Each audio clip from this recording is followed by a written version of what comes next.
Hey, everybody. Welcome to the Players Take episode 292. I'm your host, Justin D. Simone, joined, as always, by my co-host, Montrell Rice. Montrell, how is this week treating you? It's been a slow week as far as work wise, so Mm-hmm. that's a Oh, blessing. yeah. So Yeah, same here. I'm not going to complain about it. I've been getting my shower remodeled this week, so I'm working from home for that. Um, so yeah, it's been slow, which is good. I don't need to be crazy when I got contractors in my house. So yeah, um, but yeah, so shower remodel's going pretty well. Uh, they're done laying all the tile. They got to put the grout in and the fixturing, but glass unfortunately might not be done this week. So um, don't know how long that's gonna take. We'll see. Still waiting on a response from the I guess I don't know, project manager on their side. I don't know how to say it, but yeah. No, it's exciting though. It's looking good. Excited to see it finished and start using it. So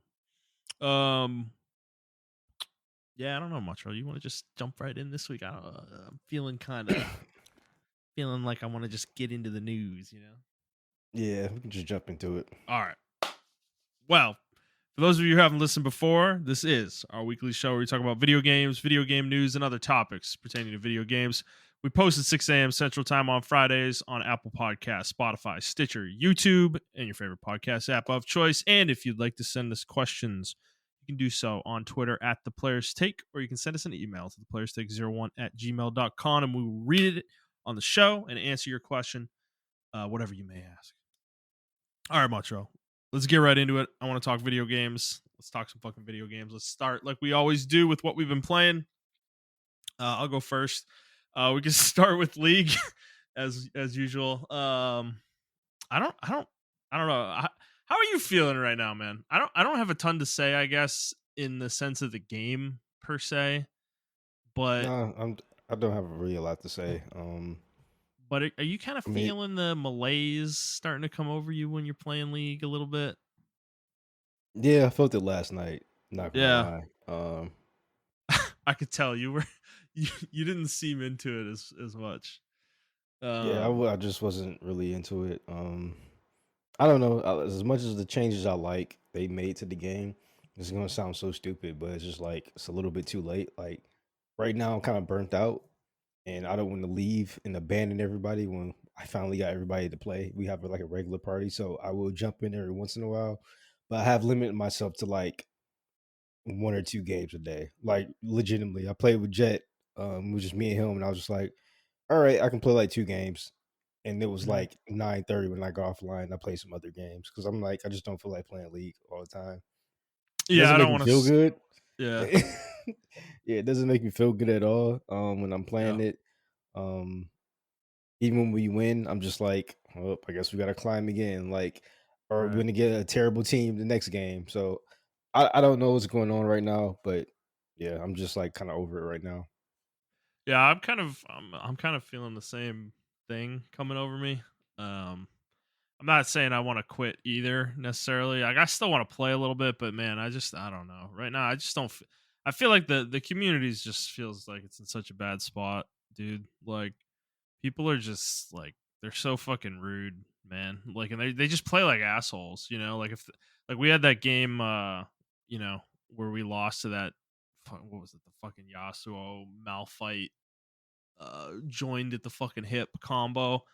Yeah, And that team was so fucking obnoxious. Those people were just like complete assholes. They were just purposefully dragging the game out.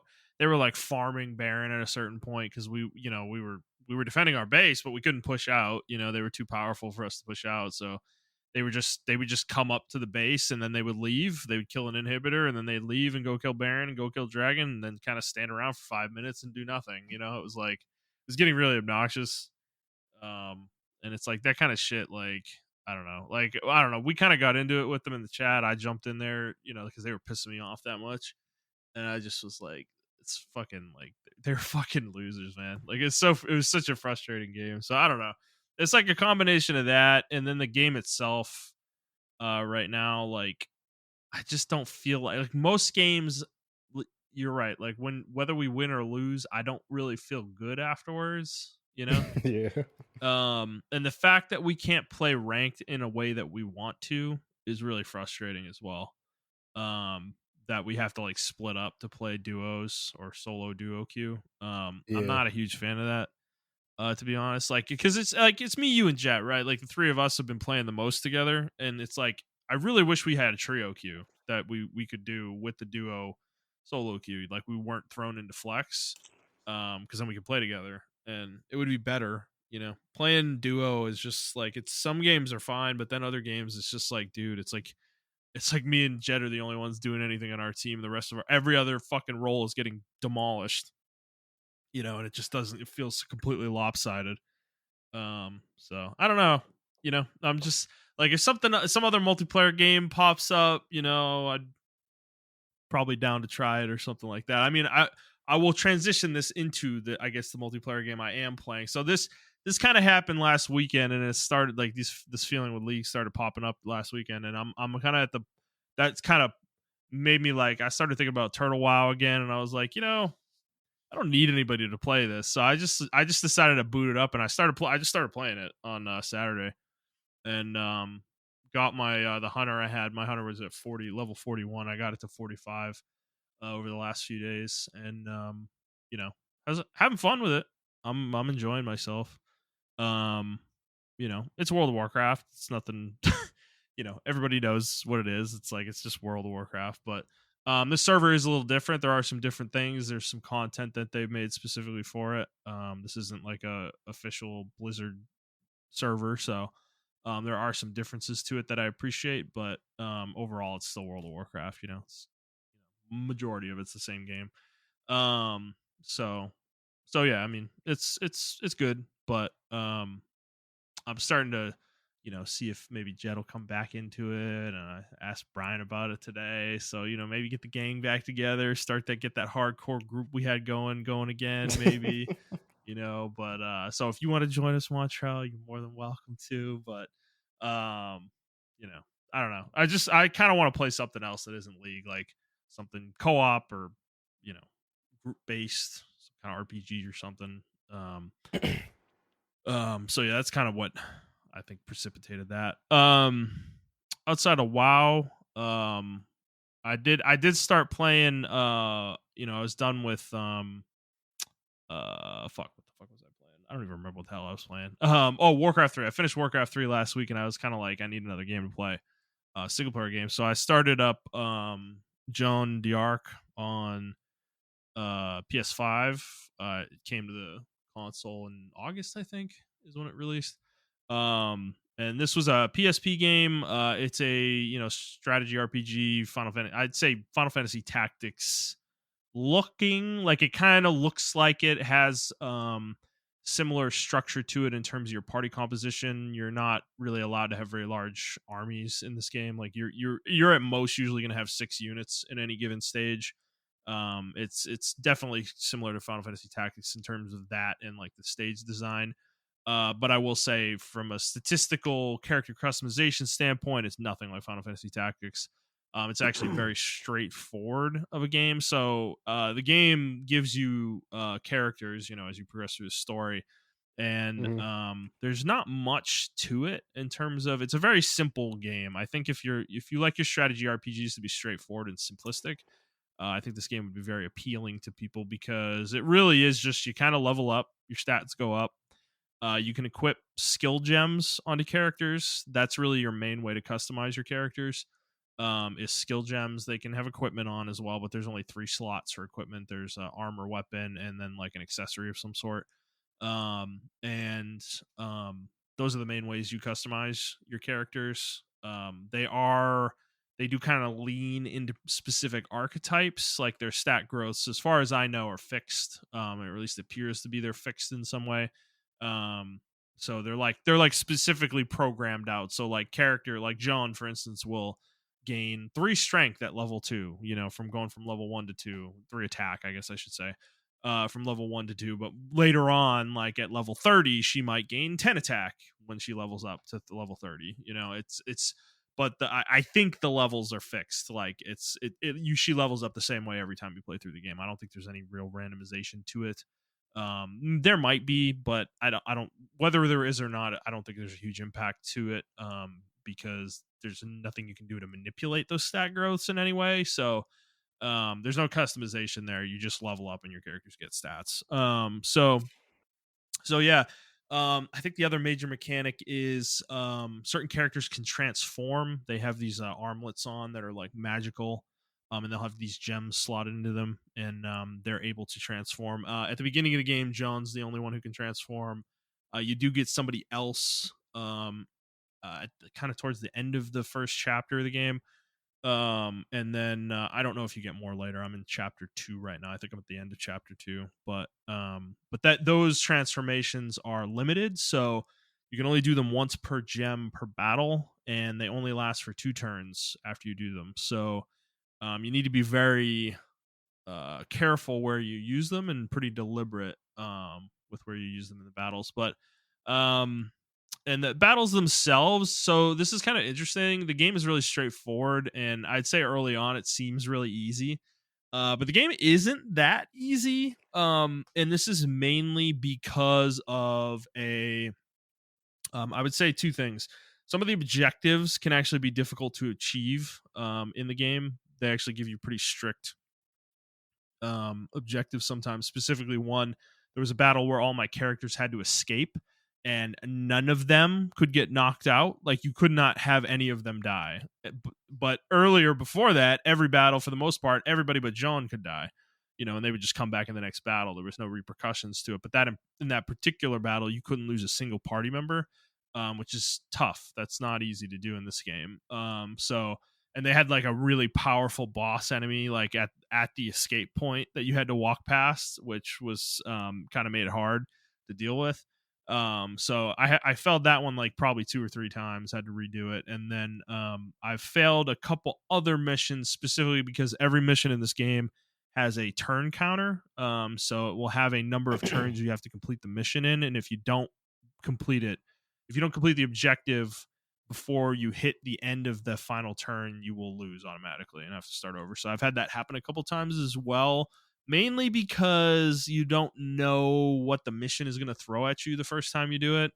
And Hmm. sometimes there's just some bullshit that happens where like, oh, reinforcements show up, or I like the one I just did. Actually, this is the final mission I was talking about. I failed it once already because I didn't look at the map closely enough, and did not realize that it wasn't symmetrical. It looked like I thought it was, but then I went up one side and it was just this linear pathway that was one space wide, and I sent my whole army through it, and then I got fucking bottlenecked on it, and it took me like fucking 5 or 6 turns to kill all the enemies that were blocking me, which wasted enough time where I couldn't kill the boss in time. So whereas if I had gone the other way, it's much more open, and you can have like a more open battle there where you're able to, you know, get 2 or 3 units in the space at a time.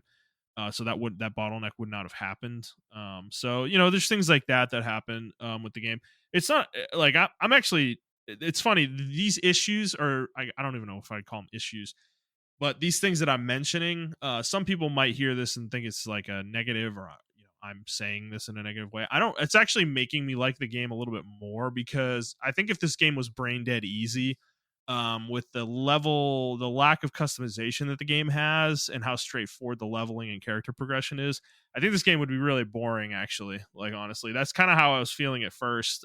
Through chapter 1, I was kind of breezing through the first few battles in the game, and then I hit the escape one that I was talking about, and I failed it like 2 or 3 times. And I was like, okay, all right, this game's actually like throwing some interesting things at me, you know, Yeah. challenging me a little bit. So I it got me into the game more, because I was like, dude, the first night I was playing it, I was kind of like, man, I might put this down. This is really boring. Like, you know, there just wasn't enough going on in the game for me. But I'm now, and I think I'm invested enough now that I'm probably going to keep playing this. I really want to see how the game progresses later on. And if there's more mechanics that might get unlocked, things like that. So So yeah, I think if you're looking for a strategy RPG, you like the idea of straightforward leveling, this definitely would be for you. I will tell you though, there are some missions that are or battles that are may give you some issues, I guess, something like that. So, but overall, I think it's a pretty good game so far. I am enjoying myself. So, um, and yeah, in terms of what I've been playing, that's pretty much it, though. I am going to talk about one more thing, but Montreal, I'll let you talk about your games first. Oh, I thought you said you're gonna do it. My bad. Yeah, I'm not really playing too much. Outside of League, I'm still just playing Wulong. That's pretty much been my main game. I'm on part 5 right now. I got 2 more parts to go. I was curious and see how many parts there were in the game, and then I'm really just trying to rush to the DLC in the end game because that's obviously like the Team Ninja games. You just have to rush to the end game, which I don't like that design, but it is what it is. Hmm. I have fun getting there. Um, Well, but what do you yeah, mean? Like, are you talking about for like grinding gear or like what's yeah, like the? grinding gear, like the actual real game, in my opinion, Mm, begins New okay, Game Plus. Like you gotcha. don't really get anything. Um, you learn your character and where you want to go with the character on the first playthrough, and then on the second playthrough or the DLC, then you understand where you want to take your character, um, and everything of that nature. So I'm kind of understanding where I want to take my character and the weapons I want to use. Wulong is a little bit more straightforward than Neo, and I would say Rise of the Ronin. Hmm. um, it's a little more easier. And this game came out before Rise of the Ronin. But Hmm. like deflecting and dodging, the deflecting and dodge button are on the same button. So if you can deflect or parry in the same direction, or you don't have to be in the same direction, you can just press circle or B if you're on Xbox, Hmm. and you can just deflect that way. And you can also deflect while switching weapons, as well. So I mean, it's and then they have 5 virtues, which is like they have earth, water, Hmm. or ice or water, yeah, fire, uh, metal, and wood.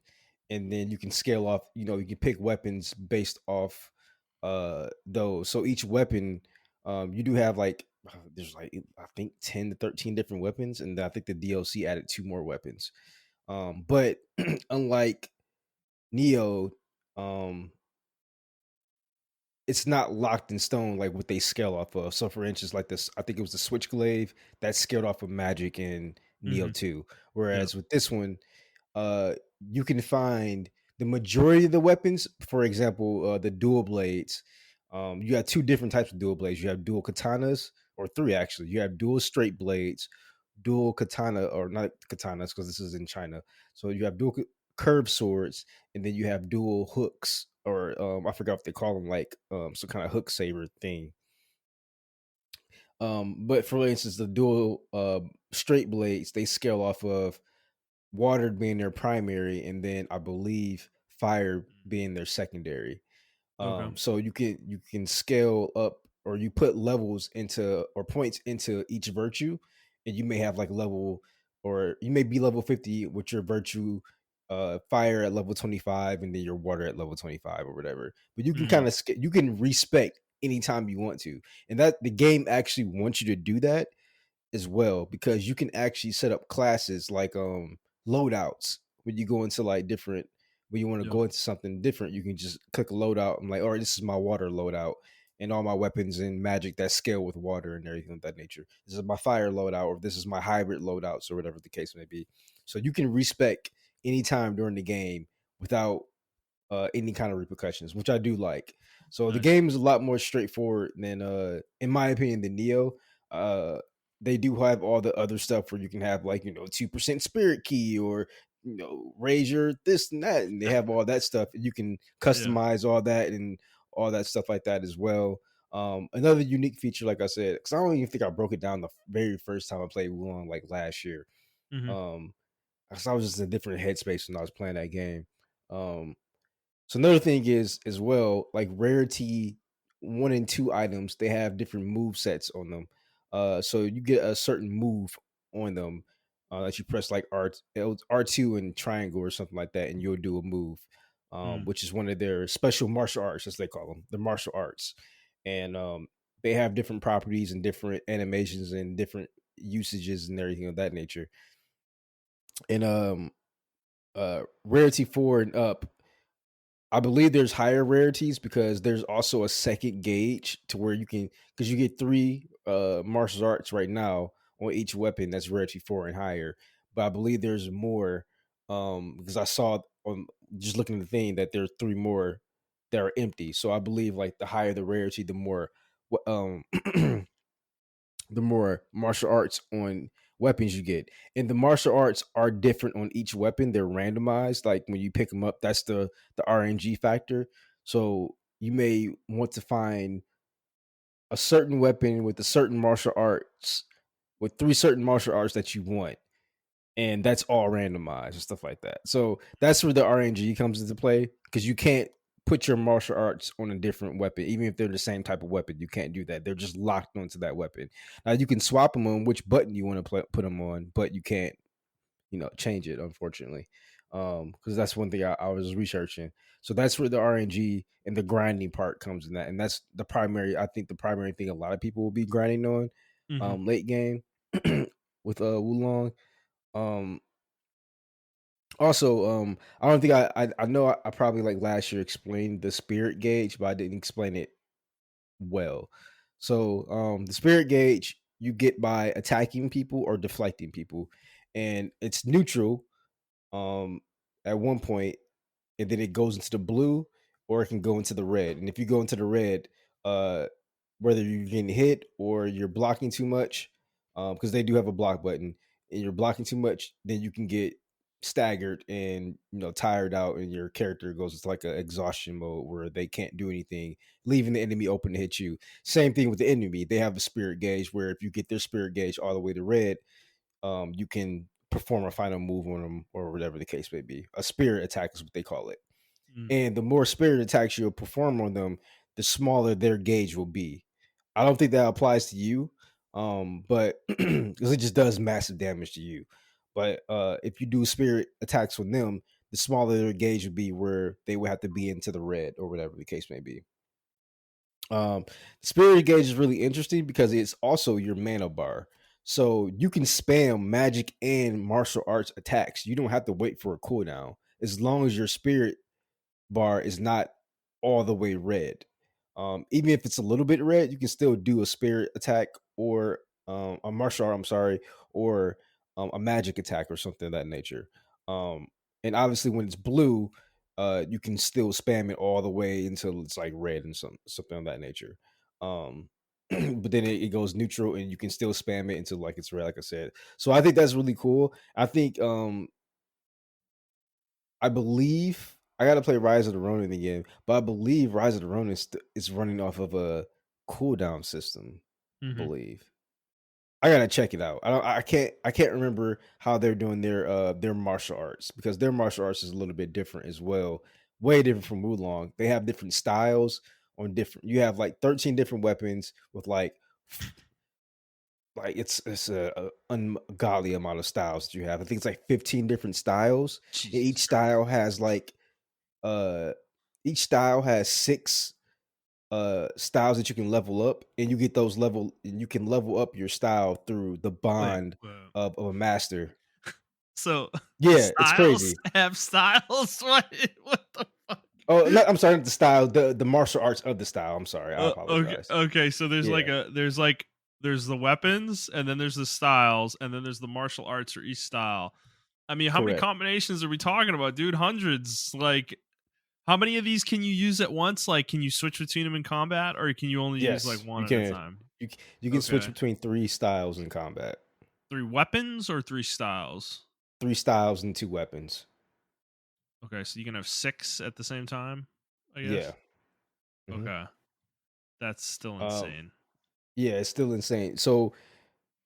The so you don't swap weapons unless they changed it. I think that was my issue, because I was trying to remember whether it was Wulong or Rise of the Ronin. And I believe it's Rise of the Ronin, because Wulong you can swap during combat. and Neo you can swap during combat. Rise of the Ronin, I don't think you can swap during combat, but it's very clanky. It's not like a you press R2 in circle or L1 or R1 in circle or something like that during mid combo, and then like you get like for instance in Neo you do that, you get your spirit gauge back, your spirit Yeah. key back or Right. whatever, and then in Wulong you Right. can actually deflect. It's like it's not fluid like that, and I think that was my main critique of um Rise of the Ronin.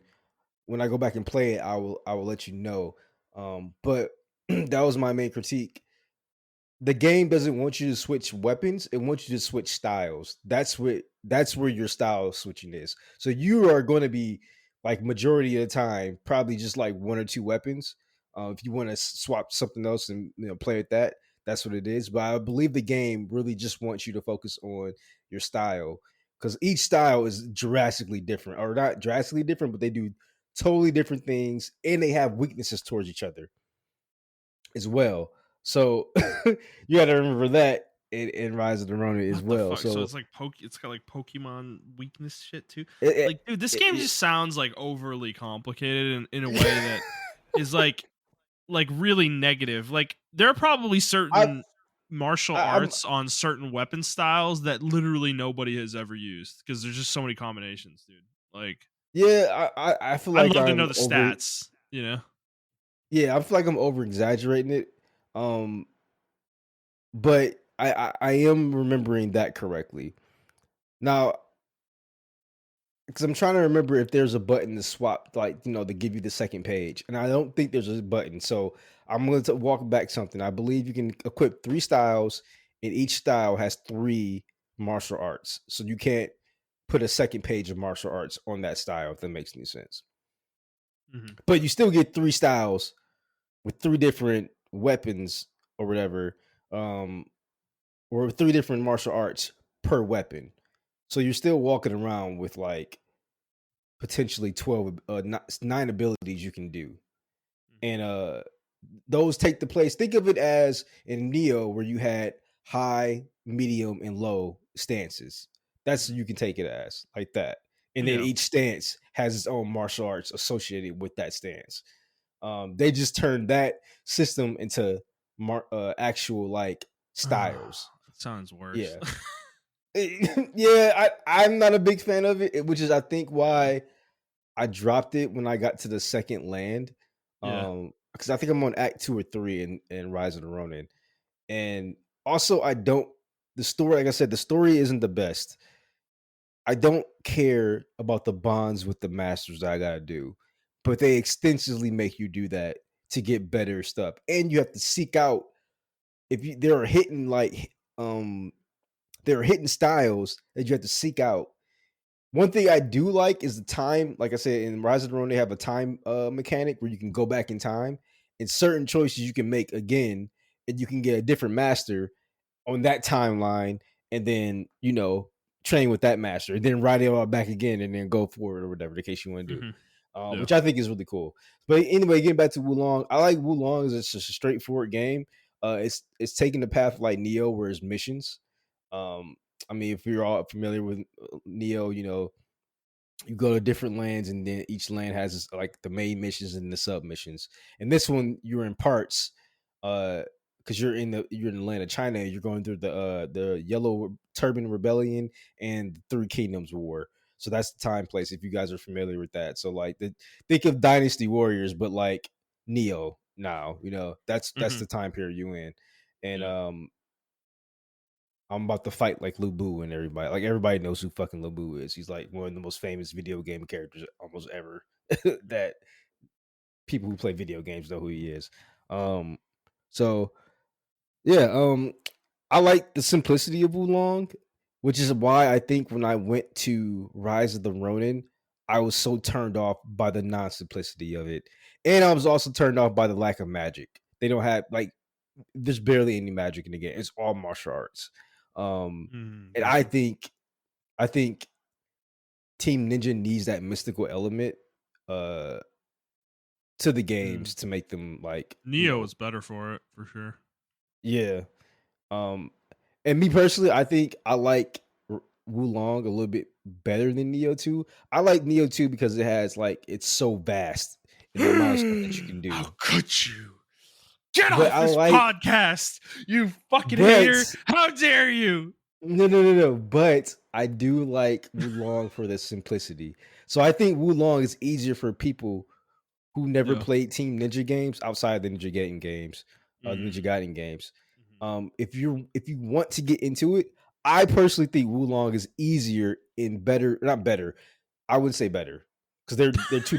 They're games. They're trying to do two different things. I feel like Yeah. Wulong should have came Yeah. out before Neo, in my opinion, Okay. and then you get into Neo, and then you get into Neo 2. Like that's the order you get into. Like in my opinion, if you're trying to get into like Well, these Team okay. Ninja To be games. fair, I think Neo 1 is like, I mean, it's a complicated game, but it is significantly less complicated than Neo 2. Like Yes, yeah, I agree. I agree by with an that. I agree extremely with that. wide margin, I would say. Like Yeah. it's a lot less than Neo 1. Neo 2 is very intimidating. It's Yeah. very It's intimidating. like Monster Hunter on fucking steroids. Like Yeah, it's insane. it's it's very intimidating. And like if I was to get, because I put some game clips in my other group chat with like DJ and our other friends, and they wanted to get into it, and I put it in there. I was like, hey, don't get it. If you guys get this game, please do not get intimidated by the drops.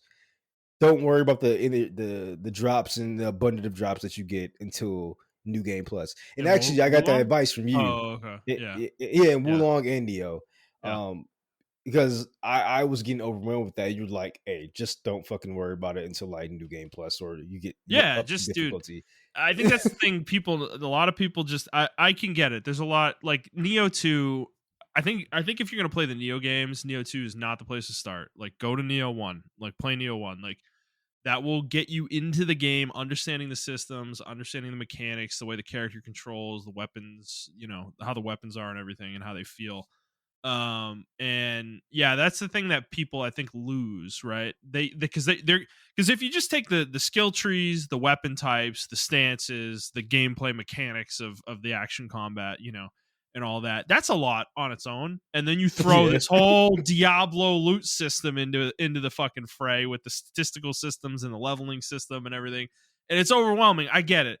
I don't like blame people for having this opinion. I just think they're missing out though when they let that stop them from playing the game, because I learned this in Neo 1 is like the items matter, sure, but they matter like plus or minus 10%. It's like Yeah. it's not that big of a deal in your first playthrough. Like it's not going to make or break your build if you have the wrong stats on a couple items. It's like it really doesn't matter that much.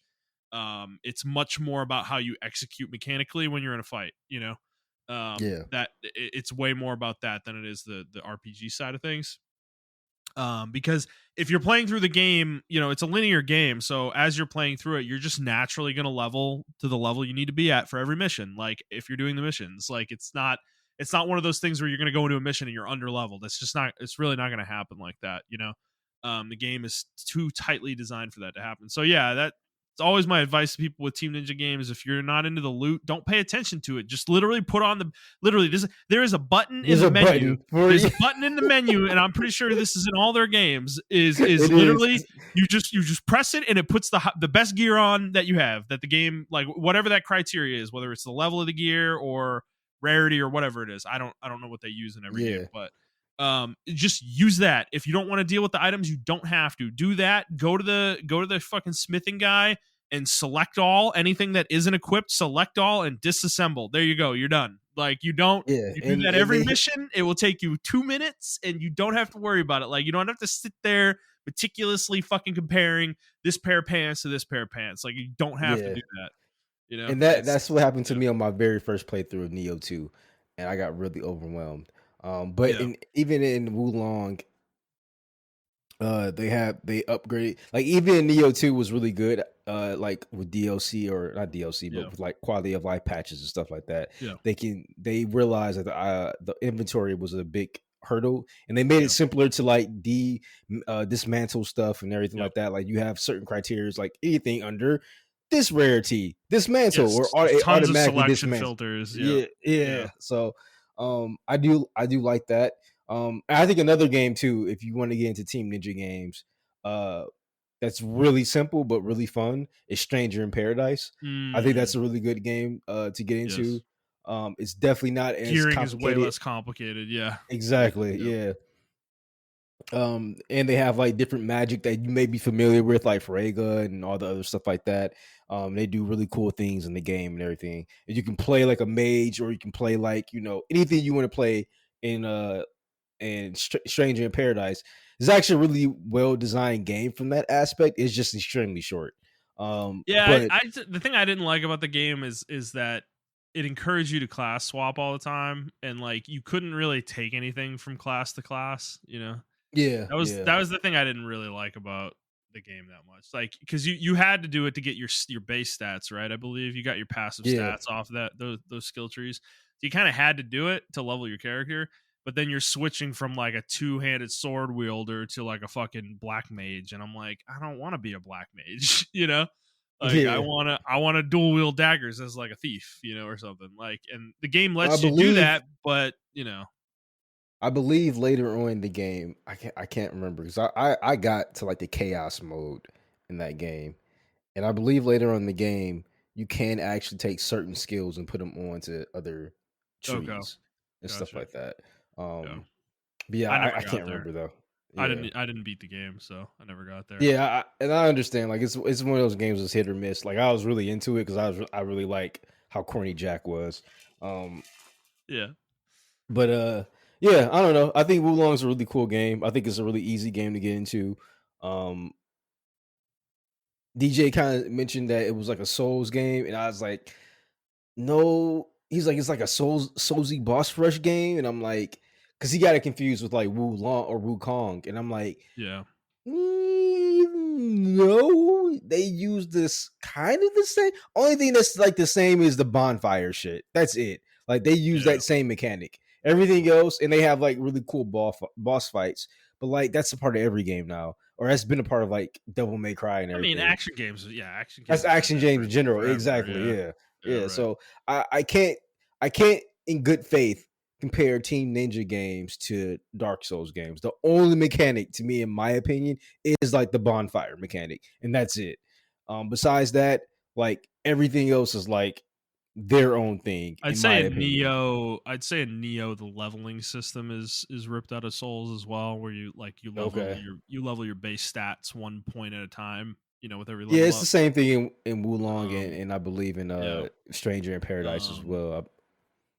but outside of that, dude, very little similarities. Like Yeah, it doesn't feel the same mechanically. The weapons are not the same. They do not feel the same.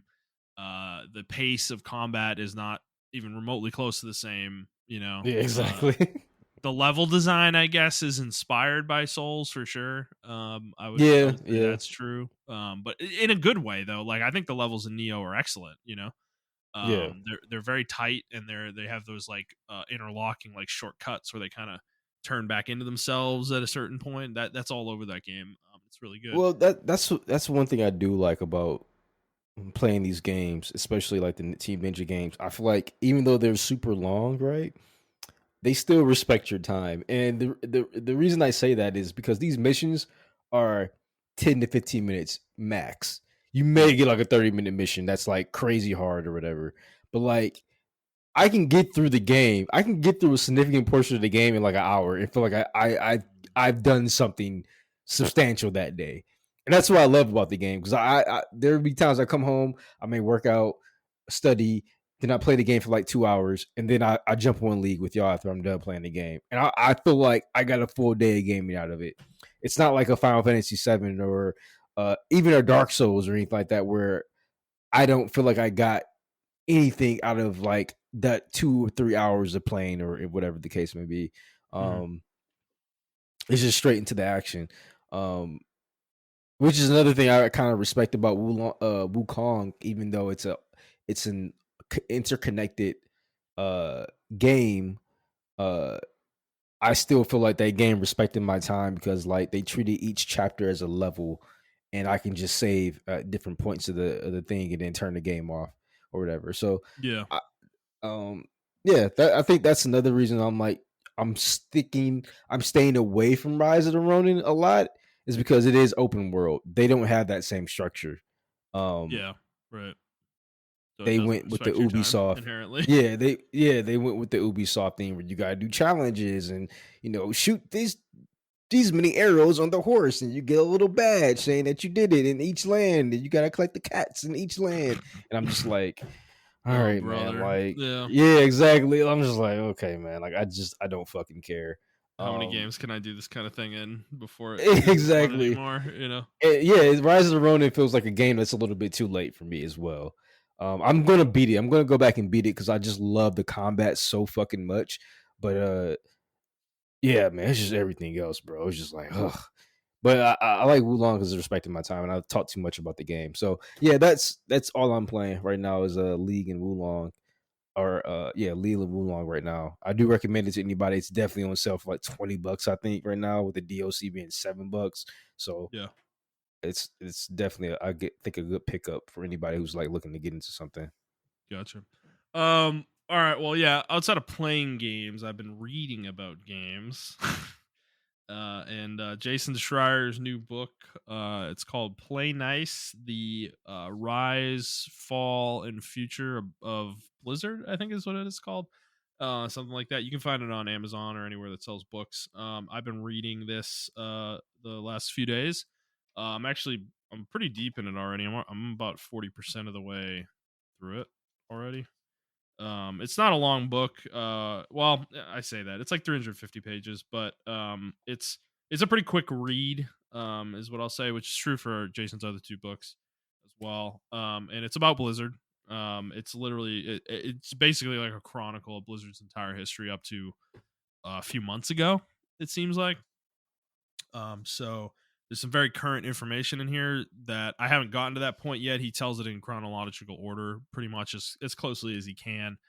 So he starts from 1991 when they were called Silicon and Synapse was the original name of the studio, and then goes all the way through to I think early this year. So, um, yeah, so I'm at the point where they're in the major throes of like World of Warcraft's height. Basically, is kind of what I've gotten to in the chronology, which is the part of Blizzard's history that I would say is certainly interesting. There's some interesting tidbits in here and whatnot, but this is the stuff that I know pretty well. I would say, or most Blizzard fans probably know fairly well like in a vague way, the things you're going to read in this section of the book about that time, from 2001 through like 2008 2009, is things I think most of us could have guessed, the way things were. So, but there are a couple notable things in here. So I think the interesting part is so Mike Morhaime is the guy that I think everybody knows, who is kind of like the main. He was one of the founders of Blizzard originally, along with a guy named Alan Adam, I think is his name, or Dom, something like that. Yeah, I think it's a Dom. And this guy, I did not know this guy that like I hadn't really even heard this name before I started reading this book. He was he's an extremely important figure. Clearly, the book makes that clear. But he was not very public. He was not a public figure the way Morhaime was. Morhaime was like the business front man, basically, for the most part. He was a developer himself. He's developed games. The book does detail some parts. So like he did some coding for like StarCraft and stuff. So he was in the trenches as well. So both of these guys were developers. They were game developers. But Adam was the one who um kind of made Blizzard happen, I guess is what I should say. Like he's the one that approached Morhaime with the idea of starting a company, and Morhaime was reluctant at first and then eventually agreed to it, and they made the studio themselves together at that point. And they started as like a basically just like a port studio. They were just ported games basically, and they did a shitload of those like little contracts like that back in the '90s for like Super Nintendo and stuff, and other platforms. And eventually made their own game, their first game, which was Lost Vikings, and then Rock and Roll Racing on Super NES. And then leading into Warcraft, Warcraft 2, Starcraft, Warcraft 3, etc. Right. So the interesting stuff in here though is these are the things I didn't as closely know, right? Was the whole thing with Blizzard North. Um Anybody who's a Blizzard fan knows about Blizzard North and David Brevik and the Schaefers, I think were their names. That were the kind of the leads of that studio, and they I didn't realize how disconnected they were from Blizzard Irvine though, which was the main Blizzard office. So the book details this that Blizzard North was a different company. I forget what their name was, but they were purchased by Blizzard at some point, and they were kind of made a subsidiary. But they were positioned almost. They thought of themselves as like parallel to Blizzard Prime in Irvine, but Irvine did not feel the same way about them. Obviously, they own them, so of course that would skew perceptions. So they made Diablo 1 and 2 though. In I wouldn't call it quick succession, but they came out relatively close to each other. Diablo 1 came out in 1997. Technically the release date was 1996, but the game wasn't really sold until 97. They didn't like they released it in 96, but the game didn't hit shelves till 90 or very early 97. And then Diablo 2 came out in 2000, the year 2000. And then they had Lord of Destruction, the expansion, I believe, which came out in 2001. I'm pretty sure. And those are the two games that Blizzard North made, and otherwise they didn't make anything else. But it was very interesting to read in this book the detailing of kind of the work environment that both studios had, where Blizzard Prime, like Irvine Studio, they were a workaholic crunch culture kind of like frat boy place to work, whereas uh Blizzard North was like, no, I'm not gonna say the opposite, but they were like this like almost laid back style where they didn't crunch too much. They did crunch eventually, but they would spend like a huge amount of time doing basically nothing for huge stretches of time, and then they would make the game after they'd done a bunch of ideating and whatnot on it. So that was very interesting to learn. But the way everything ended, I don't know if this information was actually public or not. But the way things ended with Blizzard North was interesting because Brevik and the Schaefers, which were the people who founded the studio, they were pissed off with Vivendi, who was the conglomerate that owned Blizzard for a long time in the 90s and the 2000s. And they were upset with them enough that they wanted to make a statement. So they submit their letters of resignation to them as like a threat, basically, that they were going to, resign if they didn't make changes. But joke was on them. Vivendi just said, yeah, all right, see y'all later. Like they just accepted the resignations, which ended up being a huge blow for that studio. So they continued on their own after that for a few years. They were actually working on Diablo 3 originally. This was in the early 2000s. And they eventually got folded into Blizzard Prime, working on World of Warcraft and stuff like that. And I think some of those people maybe like somewhat spun off onto a to continue Diablo 3, but there were very few of them. It sounds like. So that happening was interesting to learn, as well as some other things from that studio too. Was they were after Diablo 2, they wanted to do something different. So there were two things with this. Diablo 3 originally was going to be an MMO. They wanted to make an MMO, which is makes sense at the time. Yeah. This was like the height of EverQuest, right? And number two was they actually were going to work on a game they called Starblo, which was going to be Diablo in space, like a sci-fi version of Diablo, that they had and they were making at a certain point, which was another idea that was really interesting and would have been really cool. I think it's a shame that never happened. Yeah, I would Unfortunately. like to see that. Yeah. That would have been really cool. And then I think some of the other stuff that's interesting is really the early to mid 90s stuff with Blizzard, where they were kind of working on Super NES game. They made two Super NES games, and then they made Warcraft 1, and I think that part of their history is very interesting. It seems like it was a very small group of people. They had a lot of collaborative. They had kind of had a collaborative environment with where everybody had their opinion and everybody was kind of like listened to and was able to give input on the game and stuff. But as they grew more successful, that vibe kind of broke down because all of the success monetarily went to the two owners, Alan Adam and Mike Morhaime. The developers did not really get much of that money that came into the studio from the success of their games, which pissed some of these guys off, and some of them left. A lot of them left as a result. Um, so it's just interesting to see that. Then leading into StarCraft, which was interesting. Originally, it was built off of Warcraft 2's engine, and it apparently looked like it got such poor feedback from like a public demo they did at a convention. I think it was E3. Might have been E3. People said that it was it was Warcraft but purple was the way it was detailed in the book, which was pretty funny actually.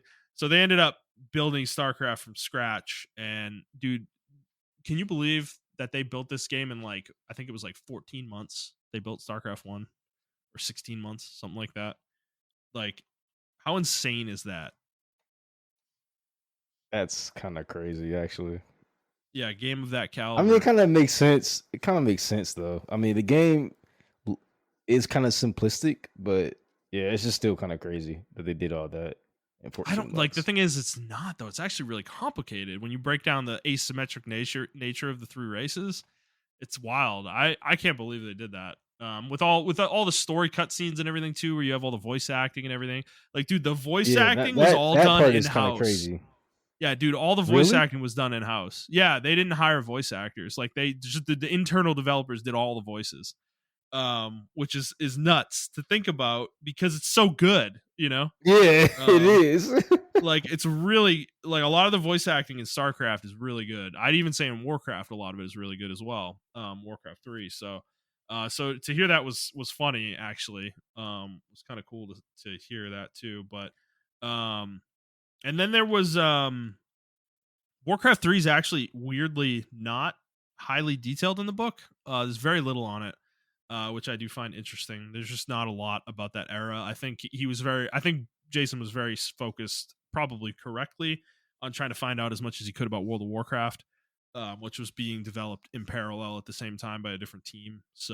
Um, so there isn't much about Warcraft 3 in there. But yeah, World of Warcraft. Uh, I'm at the point where basically this game is like taking over the studio essentially.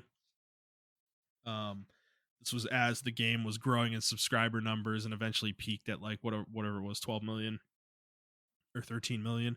But there was the part about the merge with Activision, and um so far Jason has a chapter about Bobby Kotick and kind of his rise as a businessman, and then his kind of his involvement obviously with the merger that happened with Blizzard back in 2008, 2007. Mhm. And so far Jason's making it sound like that Bobby, like after the acquisition happened, Bobby was pretty hands off with Blizzard. Like he just let them do their thing. Like he didn't want to break up a good thing. So far, so I'm at the point in the book where this is the really shit I wanted to know. What happened? Like what happened after this point? Like, because everybody always wants to blame Activision. That's such an easy thing to do. It happens with it happens with EA. It happens with all these big publishers, right? It's always easy to point the finger at them. But I've always held the belief that it wasn't Activision. Like that, I think Blizzard killed themselves. And yeah, I think that's what's going to end up playing out in this book as I continue to read here. Because it's kind of funny actually. I gotta give Jason a lot of credit too, honestly, with his writing style with this, because he's definitely somebody who has he's a very opinionated person, right? I'd say he has an agenda sometimes with some of the things he reports, and the way he reports them. But in these books, he takes it from a very unbiased perspective, and he really tries to present things in a factual way. I don't think he's trying to insert his own opinion too much into these. He does it usually when he does do that. He does it at the end of the book as like a summary or Yeah, conclusion or something like that, which is fine. I appreciate that. He's not inserting it into these events that he's trying to tell us about, basically. He does that here too. Even the chapter about Bobby, he doesn't like judge Bobby at all. Really, there's not like a point in here where he calls Bobby anything. Like he's not calling him names or anything like that. Something you might expect, right? But which is so it's interesting because yeah, his details of Kodak are just it's very fascinating to understand how he came up. The dude was in college and literally met somebody else who had a similar mindset to him, and they bought Activision with very little money. I think it was like less than 500,000 or something like that. They bought Activision, which was called Mediagenic at the time, and they were like a failing video game publisher. And he bought them, gutted them, and pretty much reconfigured them into a different form very quickly, and then started publishing games. And then started acquiring studios when they had success publishing games. Started acquiring studios that made sense, like Raven and Neversoft and stuff like that. yeah, Toys for Bob, companies like that. The ones that they felt like were quality studios. It's really interesting to read though that Bobby doesn't. He doesn't even like he doesn't play video games. He never wanted to play games. He's like afraid of them. Like one of his quotes in here was that he has an addictive personality, uh, and didn't think he could play them. So he doesn't really mhm, play games. So he doesn't know games that well. But to be that and be as successful a businessman as he was with Activision is really interesting to read. Um, it seems like he's surrounded himself with the right people to make the right decisions, yeah, and kind of understood when he had a good thing, and he kind of left it well enough alone and let it ride out on its own a lot of the time. So but that's just my impression so far. That may change. There might be other events in here, that you know may paint him in a different light. So, but yeah, no, it's a good read so far. I would recommend it to people who are interested in Blizzard. If you don't know Blizzard's history, it's definitely worth a read in that regard. Even if you do know a lot of Blizzard's history, though, there's going to be some tidbits in here that were not public before this. They've actually this book's been reported on the last like couple weeks. I haven't put anything in the show to talk about yet because I want to read the book organically, and kind of so when I finish the book, I'm hoping maybe I'll have it finished by next week. We can kind of have a deeper discussion about um, some of the more revelatory things that are coming out of this book, which is certainly interesting. Oh yeah, the StarCraft Ghost. There's actually a StarCraft Ghost part too in here. Pretty short. There wasn't a lot about it, but StarCraft Ghost was developed by two different studios, completely separately. The second studio that took it over threw out all the work that the first studio did and wanted to oh my redo it, god, basically, and then it never worked out. Like it just never worked out. They didn't cancel it. If people famously remember that, it was like indefinitely delayed, but it never came back. But Blizzard basically World of Warcraft was so all encompassing with Blizzard at the point in time that the second studio was working on it for a couple years that they just said fuck it, we don't care about StarCraft Ghost, we're just absorbing you guys, we need you for WoW. Like basically that's basically what happened, which makes sense because Blizzard did not release a game that wasn't World of Warcraft between 2000 and Frozen Throne coming out in 2003, and then StarCraft 2 launching in 2009. There was no game that came out that wasn't World of Warcraft in there. So that's a 6-year gap of time, and it makes sense. World of Warcraft's like explosion and success just kind of consumed the studio at a certain point. So it'll be interesting to see how they transition out of that period, into the 2010s where they actually do release a lot of games, and kind of seeing up to the present day. So I'm excited to read more. Definitely recommend it. It's like $25 the book, hardcover, so not expensive. Definitely worth a read for sure. Bacho, did you have any interest in reading this or? uh, yeah. I actually forgot it came out, so I'm definitely gonna read it. I was Okay. looking for a book to read. I just been reading a whole bunch of fucking um Warhammer 40K books, so I'm on my Yeah. fourth one right now. So Nice. um, That's yeah, dense stuff, I'm I'm sure. I'm actually really loving this universe. For it to be so grim and dark, it's still very Maybe because I'm new to it still, but it's still very interesting the way they structure stuff in Warhammer 40K. Hmm. It's almost like if they took medieval fantasy and put it in space. Uh, it feels like a crossover between like a fantasy, uh, not Greek mythology, but like the way the armies are set up and the military setup is almost like a Roman theme mixed with like the European way of like knighthood and everything of that nature. Hmm. But in space. And Gotcha. uh like the religion aspect of it feels like the Catholic Church or whatever, like back in the the medieval times and things of that nature. I don't know. I think it's just a really cool concept to take. Like, what if we just took WoW but put it in space, or not WoW, but like, what if we just took 40K for Warhammer and then put it in space, which they literally did. Um, and I don't know. I appreciate it for that, and Yeah.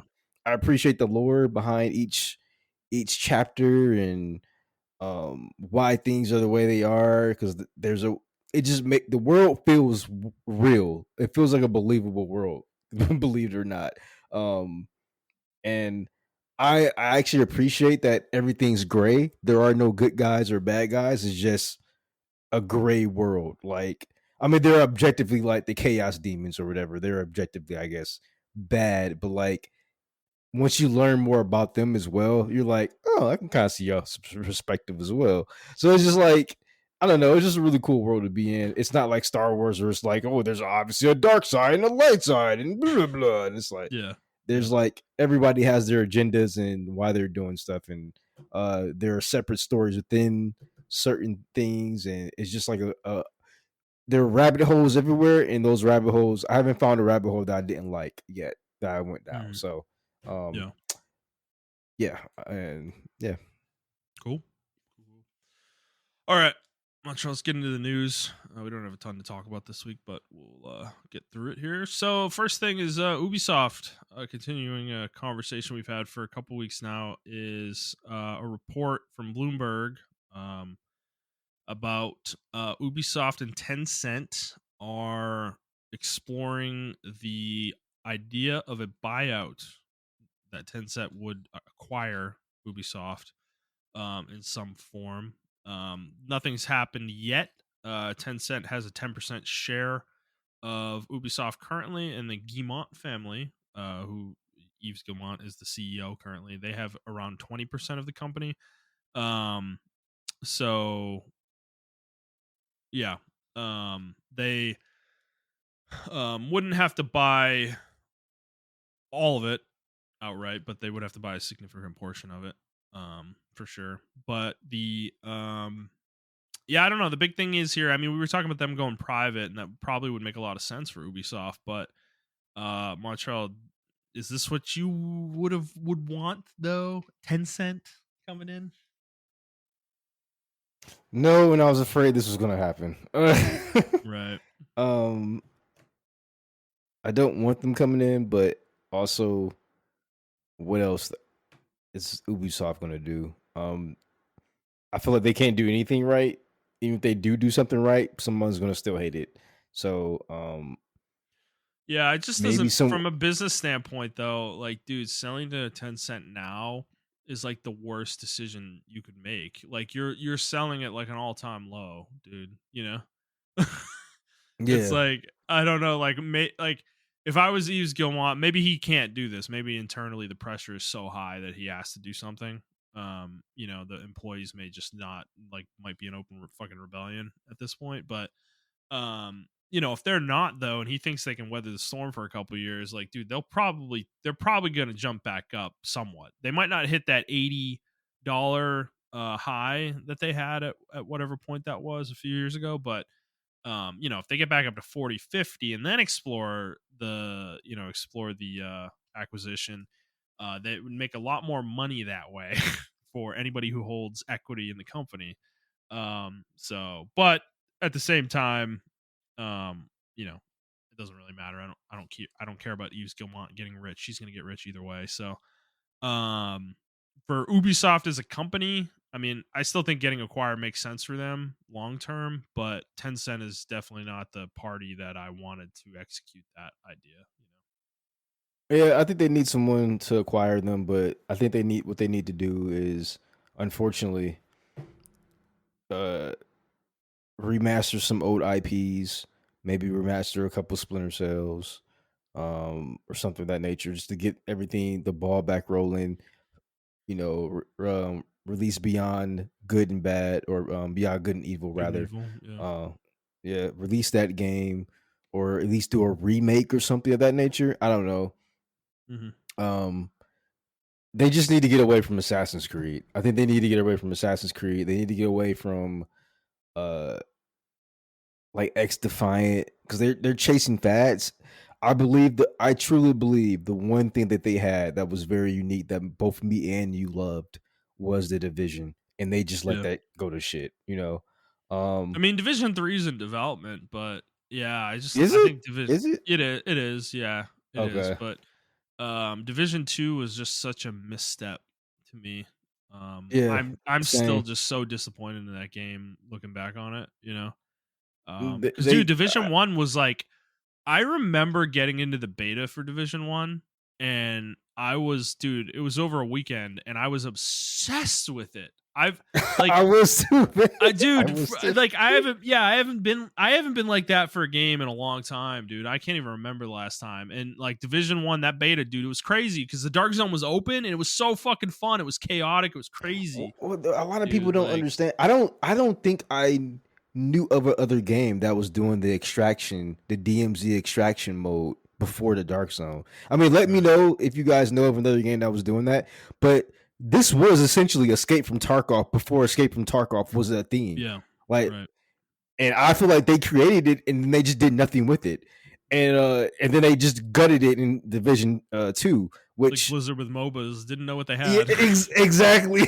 Yeah, right.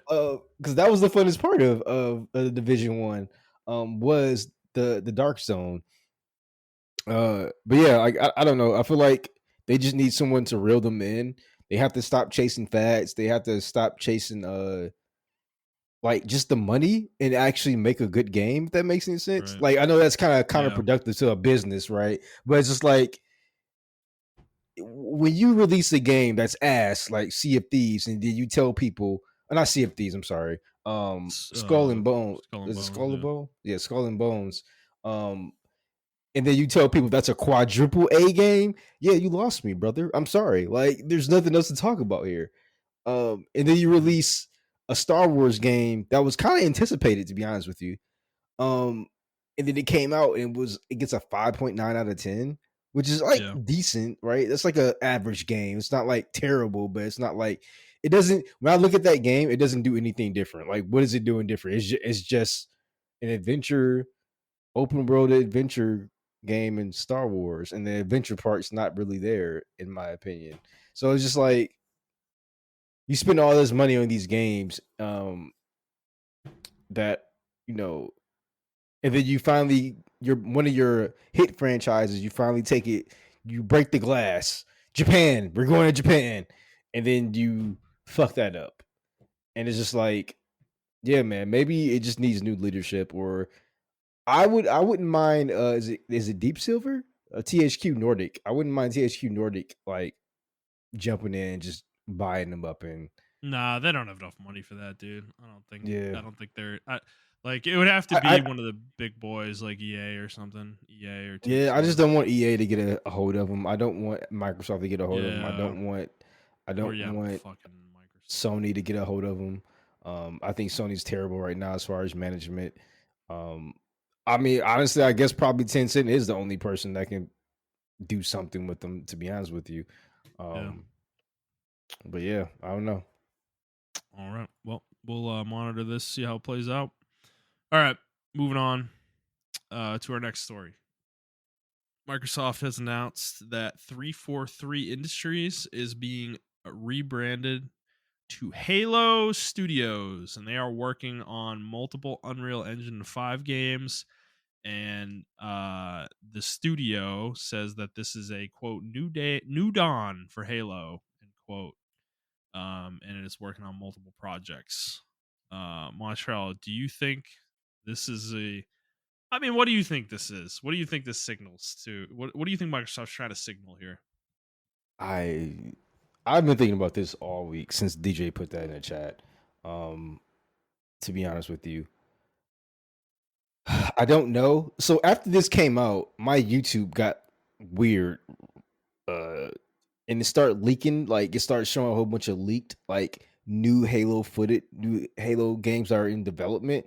So I Hmm. saw this really cool, dark, gritty ODST game being developed in Halo. I'm sorry, in Unreal 5 and everything of that nature. So on the one hand, I am glad that they're moving away from like Master Chief, which is essentially what everyone always wanted. They always wanted the side stories. Like we wanted like a more, grounded tactical like Halo ODST ODST style. game. Yeah, ODST style game. We did get a Halo 3 ODST, but it was still made in the Halo 3 engine. So it really wasn't that. Like we wanted more like kind of like how Star Wars did. They made Republic Commandos, they made Battlefront, they made all these other like shooting games within the Star Wars universe that revolved around the gunplay of Star Wars.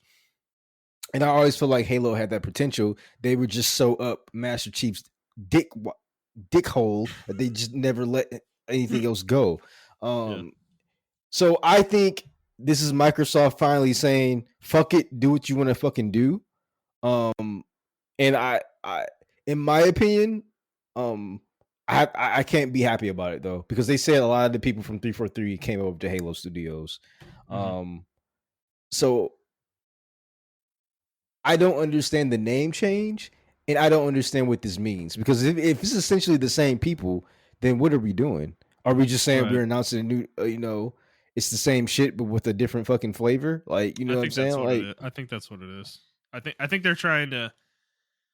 They want to redirect the conversation, right? 343 Industries is burned. It's a burned name, burned brand, burned studio. Like they burned it. Microsoft did. And yeah, I think they just want to they want to try to do a fresh start for the studio. They don't want to shut them down. Which I understand that desire, but I think the switch of engines, so they used to use their own proprietary engine called yeah, Slipspace. 100%.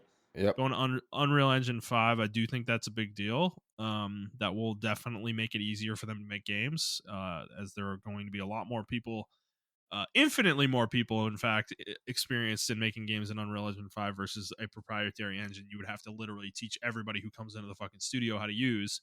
Um, so that certainly makes sense. I think that's a positive change, certainly, but do I think anything is going to come out of this necessarily? Anything good? I mean, who's really to say? I mean, they kind of have to just prove it at this point, you know. I do agree with you too that I just think Halo became like kind of the way Ubisoft is, right? Like they just ran Hmm. Halo into the fucking ground, you know, with Master Chief, and they would never move on from this character. It just showed a lack of vision for the franchise as a whole, which makes sense, right? Bungie were the ones originally creating it, and they might have had a vision for it, and when they broke off and stopped working on Halo, like that vision left with them, right? So you kind of had to start over. At that point, that was a break point. That was, I guess you would say, a fresh start as well. But 343 didn't make good decisions with the franchise, and that just resulted in, I don't know, like a poor games, I guess. I don't think Halo 4 and 5 are like terrible games. That the impression of them that I have is not that, but they're not great games either. Which is a shame because dude, the original trilogy for Halo is excellent. Halos 1, 2, and 3 are like super great games, and it's just sad to see a franchise flounder like this, where it's just been stuck in mediocrity for like 15 years. So I hope it turns things around for Halo. I hope they're able to kind of reset and stabilize and make a great game. But again, like I said, you got to prove it. Like, it's like I'm not gonna believe it till I see it, though. Yeah, same. I just feel like um I will give them some slack I think the other problem is the community for Halo. In my opinion, um, I feel like Halo 5 was in the step in the right direction multiplayer wise. I know a lot of people would disagree with me. Halo 5 had the best combat for Halo. Hmm. And Yeah. that's kind of blasphemy. People are like, oh, but Halo 2 and Halo 3. And I hated Infinite's combat. I didn't hate Infinite's combat. I didn't like where it went. It went back. Because like we're going back to the basics. And it's like they took all the good movement aspects out of it that made Halo 5 like really cool. And I just did not like that, bro. I they gave in to the community, they gave in to the whiners and everything of that nature. I thought Halo 5 was like really cool. It would have been more well received if it had the split screen and if it had a decent campaign. I think Halo 5 could have been like really cool. Yeah. But it was just so many things plaguing it. Particularly the split screen thing that kind of killed it for a lot of people. Hmm. Um but yeah, I mean, hopefully they kind of rekindle that. Like that's one thing I want is they're probably never gonna do it again, unfortunately. But I just thought Halo 5's combat, multiplayer combat was just so fucking advanced and it moved Hmm. the franchise forward in the great in the way that we wanted it to move. And it was just during a weird time where everyone was comparing everything to Call of Duty. And they did put the little aim down sights thing, but it was the same way as you would do in Halo 3 and 2 where it zooms in, but they just had they only thing they added was the aim down sights. That was it. Hmm. Um so it was just a weird time for them and it reminded me of Titanfall to be honest with you or Call of Duty Advanced Warfare where that had movement, like good movement and everybody wanted that. They didn't know they wanted it at the time and people weren't ready for it.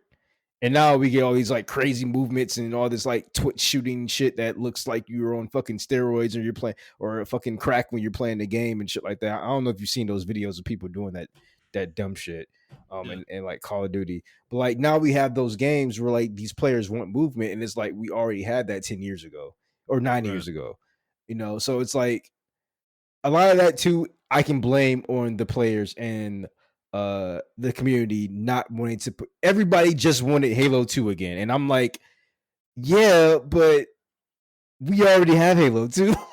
So Right. they were stuck between a rock and a hard place. But that doesn't excuse the mistakes they did make, if that makes any sense. So I feel like the community is much as to blame the reason why Halo turned into the way it turned, as much as 343. The only problem is the community um is not going to take accountability for that, Right. unfortunately. So No, it yeah. sucks, dude. Because I remember when Infinite came out, we played it for I don't know a week, or so, and I enjoyed it. Like I enjoyed playing it. I just I don't know. Like it just was a weird game though. It didn't feel complete. Like and it just the way the battle pass worked and everything was so fucking weird and the lack of playlists was really weird. So I think with whatever the next game is, like they just need to give us a really complete experience at launch. Something that doesn't feel broken into pieces the way they did with Infinite. Um, and I don't know that it could be all they need. Just like a high quality game that's a full package. And yeah, like to be honest, like yeah, move on from Master Chief from a story perspective. Like you don't have to like take him out of the universe or like kill him off or anything like that, but like make a game where he's not the main fucking character the whole game. Well, they Um, try to do that with like Halo 5, right? Where you had right. But um he was still one of the characters you he was played still as. one of the characters you played as. And on Yeah. top of that, like we said, the the story wasn't the best. On top of that, the marketing team, Right. They literally like yeah, yeah, lied. they lied. They Yeah. literally lied to people. So it's a lot of things. Like when you look at everything all encompassing, like with an objective pair of eyes, there was a lot of stuff that held 343 back, in my opinion. You got the community, you got Yeah. internal stuff with Microsoft. I'm pretty sure, and I believe I read a report or somebody said on the forum, one of the developers or ex-developers said they wanted to do Helldivers before Helldivers came out. They're like, we wanted to do this game for the longest. Microsoft just kept saying no. And I mean, in Halo, they call them hell jumpers. So it's just like they wanted to do this game already, but we just never got it. So it's just like I as much as I don't like the last couple of Halos, I can't really blame. The more I think about it, I can't really blame 343, but I can blame them. Like it's like a 50-50 thing. Like they just got handed a shit hand, in my opinion. And No, I mean, hopefully, dude, inheriting this franchise from Bungie was going to be hard for anybody, right? yeah, Like exactly. this is like following up Bill Belichick in like the NFL, like that's going to be a tough job for anybody to do, and so I think they had a hard task no matter what they tried to do. I just don't think Microsoft set them up for success. It sounds Yes, like Microsoft kind of 100%. just Yeah, let them fucking flounder for several years, and kind of flail around and do nothing and have this contractor culture that sounds like it ruined the studio to a degree. And they never stepped in and stabilized anything, or tried to stabilize anything. They just maybe that's what this is, this is them finally stepping in. Maybe, but it's like, why did it take this long, dude? Like Halo 5 came out in 2016, right? Something like that. Like it was a yeah. long time 2015. ago. I think it was 2015 or 2014. That's what I thought. Yeah, it was a long time ago. We're almost a fucking decade, That's insane that you had that big of a gap between that and Infinite, and that Infinite was as incomplete as it was, given that gap, And Yeah, I do put that on Microsoft to a degree, there is a point where the leadership of the company that owns somebody else, owns another company, does need to come in and be like, okay, guys, we can't do this, we can't operate like this, why is shit taking so long? Like getting into the nitty gritty, into the weeds with them and figuring that out and helping them out, right? And I don't think Microsoft ever really did that. So yeah. All right. Well, we'll see what comes of this. 343. See you later. Welcome to the video game industry, Halo Studios. All right. Well, Charles, our final story. This is kind of a rumor. This is not confirmed.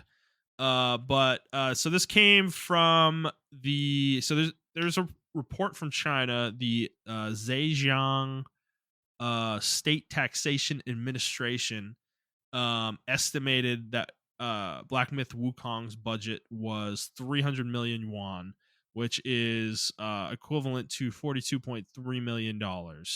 However, Bloomberg reported previously that the budget of this game was $70 million. And I kind of wanted to talk about this though, because I don't really care which number's correct, 42.3 or 70 million. yeah. I think either way it proves the point. The 42.3 would prove it even harder. You've been making this point for a while about Ghost of Tsushima, right? Ghost of Tsushima's budget was 50 million. But Black Myth Wukong is an even bigger example of this, is that you do not need to break the fucking bank to make a game that sells 20 million fucking copies, you don't need to spend $300 million making a game for it to sell that many copies. Like you can make a great game with a wide appeal on a smaller budget. You can do it. It's possible. I feel like the industry needs to learn a lesson from this fucking game, Yeah, that's my biggest issue or my biggest fear with Ghost of Yokai or Yotai rather. I'm sorry, I don't keep saying Yokai because that's actually a fucking DVD. But Ghost of Yotai, I feel like it makes sense, right? Logically, let's put more money into this Right. game that did good first. So I can't blame the sequel, but I can blame the sequel because Spider-Man took what was it, like $150 million or some crazy shit to make Spider-Man that game? 2 was like Spider-Man over 2. it was like 240 million or something. Yeah, it's fucking insane. And they're estimating the budget for Spider-Man 3 to be over 300 million, which, to be frank, Spider-Man 2's budget being that high makes no fucking sense for a game that literally had a large portion of its map already built from the first game and its mechanics and they were iterating on a game that already existed, you know. They weren't building a video game from scratch. So the fact that Spider-Man 2 cost over $200 million to make is mind-boggling to me. I don't understand where the fuck did that money go, you know? Like, it's wild because that game's not that large. It's a 30-hour game, you know, to Yeah. full complete. It's like, and so I don't Did know where all that did we money get went. DLC for that game? We didn't No, get DLC for that game, right? No. Okay, we yeah. have I not. just okay. It's almost been a year. Almost, right? Yep. No, it'll be a Yeah. year, like in a week or two, I think. Okay. Yeah, so I like you said, I really don't see where that I understand the background systems they were working on, like that probably was a Right. huge chunk of the money. Yeah. But like I think my dad said this or something, like people don't care about what you got to do. They just care about the results. Like, and that Right. sucks to say that, but I feel like the video game industry is the only industry we give people like these grace. We're like, oh, they work so hard. Yeah. Oh my god. But like the Yeah. Joker 2 just Yeah. fucking flopped, and I don't hear Yeah. anybody talking about the production, assistant that Oh, the worked. poor director and the cameraman. Oh my god, Yeah, and the like script writer. Yeah, no, everybody's yeah, just fucking dunking all over it. Yeah. yeah, and like I don't hear anybody, going to the bat for like the people that worked hard on the production, the fire, the I'm sorry, the special effects and all the other shit like that. All right, we don't hear about that stuff. The only time we hear about it is when people want to rag on like Marvel or something like that, right? Right. Um, Yeah. but it's just like the video game industry is the only industry that does that, and it's weird to me.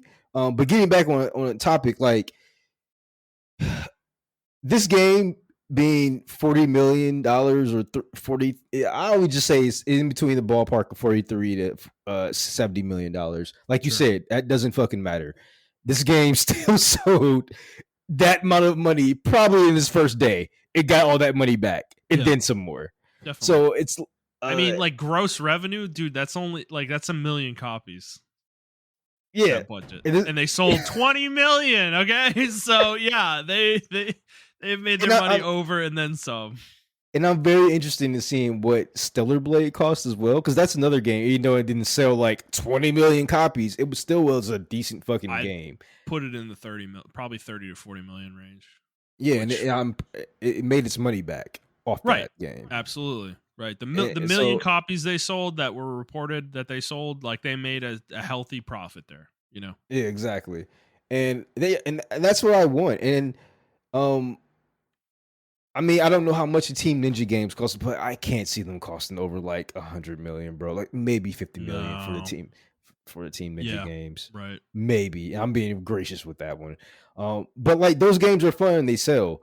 And like all these games yeah. The have these Neo 2 was made a $50 million budget. This would be mind boggling to me though.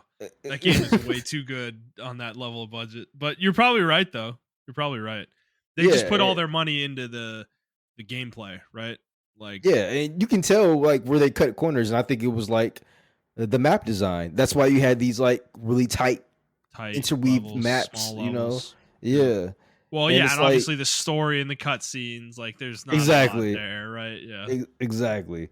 And I don't know. I just feel like this should be the future for gaming. It's so obvious what needs to happen in gaming. Like it's just everyone either refuses to see it or they see it and they just don't want to go back to it. You Hmm. know, and maybe that means crunch or whatever, right? That low budget or whatever. Yeah. Um I don't know. That part I don't know. I'm sorry. And if it does mean crunch and that's where like the inflated numbers are coming so the developers can get their just desserts, Yeah. I Sure. understand that. But Yeah. then we have Immortals of Avium that was 125 million to make and it flopped. Yeah. You see what I'm saying? Like, 125 million to make that game. It's crazy. yeah, I think it was over 100 million for sure. I What? want to say What? 125 million though. What did that money come? No, you're right about that. No, Immortals of Avium is like one of the worst. Like one of the worst examples of this. But dude, like The Witcher 3, the budget for The Witcher 3 is rumored to be $81 million. and that I guarantee that money's already back. Like, No, I like mean infinitely more content than a game like Immortals of Avium, right? Like multiple times over more content in terms of like time played. Um and then like the quality of the game, I haven't played Immortals of Avium, so I don't know, but I yeah, would yeah. guess it was significantly higher in The Witcher 3, you know? It's like how does that? It's just crazy, dude. It's just wild. It's like I don't I really think know this the should budget. illustrate that making video games is very hard. Like it's a really hard thing to do. It's a really hard thing, and I never doubted that. Yeah. But you can't. it- I think this also illustrates that you just can't throw money at something and expect the product to turn a profit. Right. Yeah. You know, I mean, we Well, already. like I'm not even going to GTA shit on it, 6 we know is like gonna it has a budget of like over $1 billion, you know. but we know that it's going to make its $1 billion within the first week of the game coming No, out. for sure, right? No, and Take Two knows that too. But dude, what? Okay, I pre-ordered a PS5 Pro Mhm. this week. I decided to do it. I said fuck it, and I I want to see GTA 6 is going to be the most interesting use case for the PS5 Pro to me because this is the most expensive game in video game history to make in terms of cost.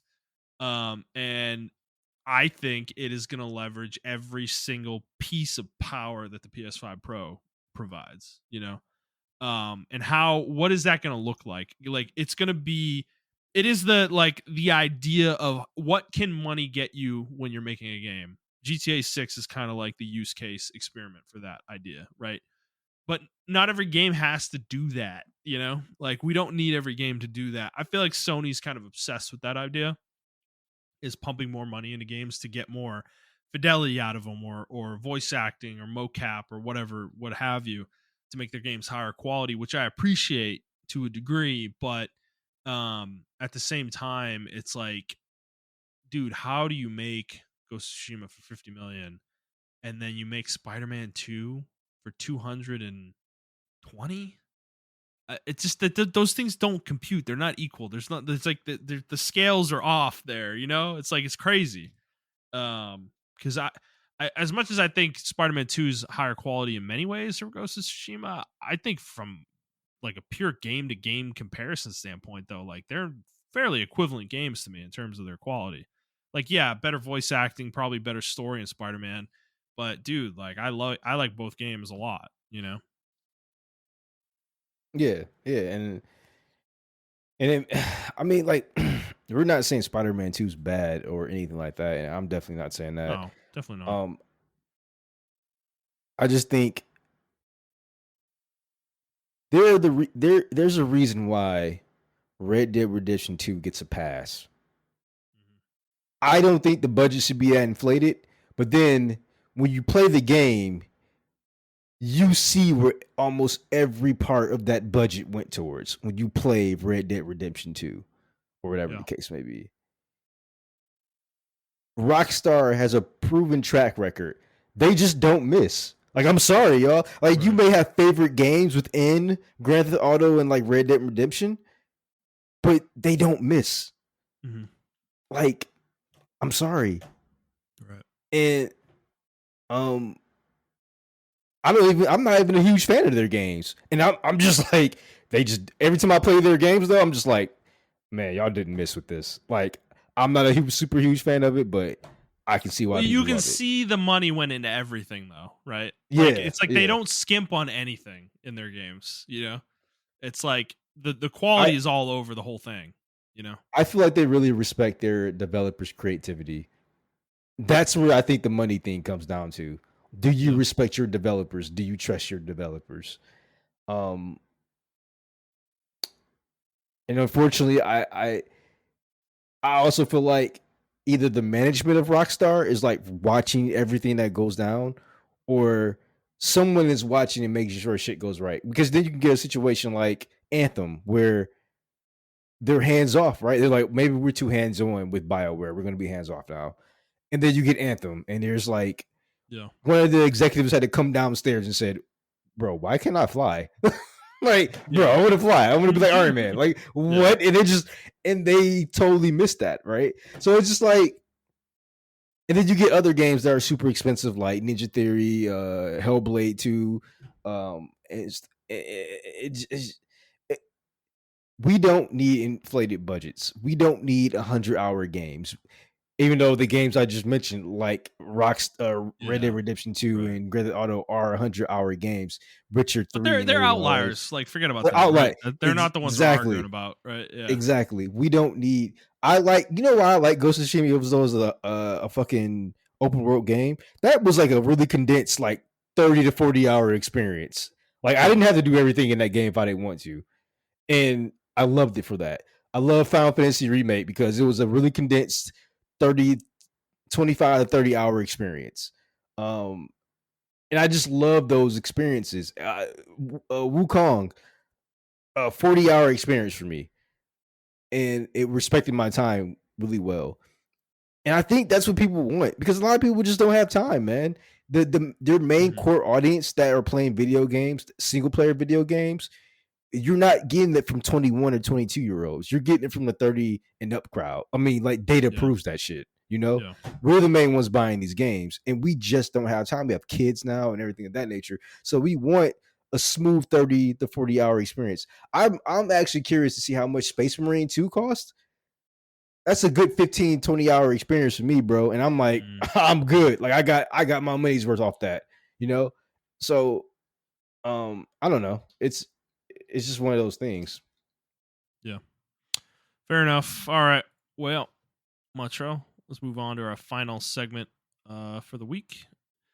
Is guess the Metascore, because a game came out that we tried to guess, which was Metaphor Refantasio, which came out this week, and it is getting rave reviews. But Montreal, sorry, gotta play the sad horn for you. You Wow. had guessed this game would be an 81. Mm-hmm. I was much more bullish on it, and I went with a 91, and I have been proven correct. It is sitting at a 94 currently. What? That's Yes. crazy. Actually, it's down to a 93, but it's probably not going to go lower than that, I would assume. At this point, I mean, come on, man, it's an Atlas game. People fucking love the Persona and I these I, games. I, Like, I thought people would be not as receptive to it because it's not a Persona game. It's something completely different, you yeah. know. No, and I But actually yeah. think that's the reason it's getting a lot of success, is that it is different. It seems a little different, well, a lot different from Persona. So, but um, are you still planning on picking it up? I haven't done so Yeah. yet, but I Yeah, I'm think it's definitely the next game I'm gonna buy and play. Yeah, I'm definitely gonna pick this game up. When does it come out again? It come out this weekend, right? Or next weekend? No, it's already out. It's already out. Oh shit! Came out Yeah, on I'm Tuesday. definitely. Damn, I'm. That shows you how long. Wake That up! shows you where my head's been at, man. Like, Oh, yeah, I'm actually, definitely no. Fuck. I'm sorry. I'm wrong. No, you're. It's coming out tomorrow. I tomorrow. thought Okay, I thought it came out Tuesday for some reason. No, I it can't. think It comes out tomorrow. if you the embargo was lifted on Tuesday. I Yeah, think. yeah. You're right. Yeah, no, I need to wake up. Fuck. Yeah. Okay. I'm sorry. I mean, there are people playing it though, so I seen some Yeah. people in my friends was playing it already. So I think there Okay. are some review Early copies out. copies Yeah. floating out there. Yeah. Yeah. But no, I mean the game looks good. Everything I'm hearing about it sounds good. It's just this is the thing. I want to play it, but I'm like, Atlas loves to do like a complete version of their games where they add like 20% more content and shit and like change the way the game plays a little bit. And I'm like, I always have this debate every time an Atlas game comes out, is like, do I buy it now or do I wait a year to 2 years for the super edition to come out? Because they're probably going to do that with this game, I would assume. But based on what I know of the game, though, I think this one might be the one to jump into rather than waiting. It doesn't sound like there's like, I'm sure they'll figure out something to add, but like I don't think it's gonna detract from your experience this first time if you don't wait. So Yeah, no, I agree. I feel like Also, I've been looking at, I heard the story about it. It's way better.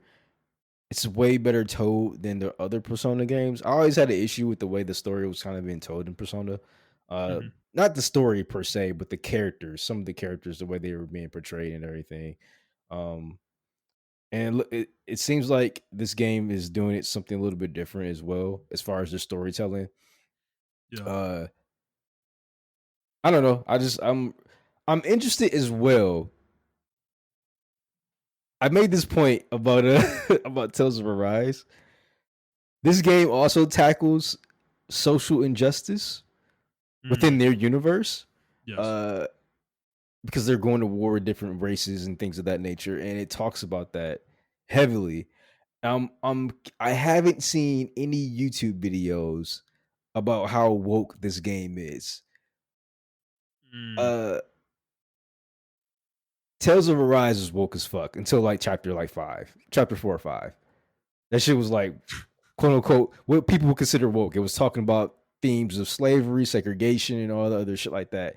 I Mhm. have seen zero videos about why Tales of Arise is woke or the woke media, the woke mob. And is it because it's a Japanese game they get away with it?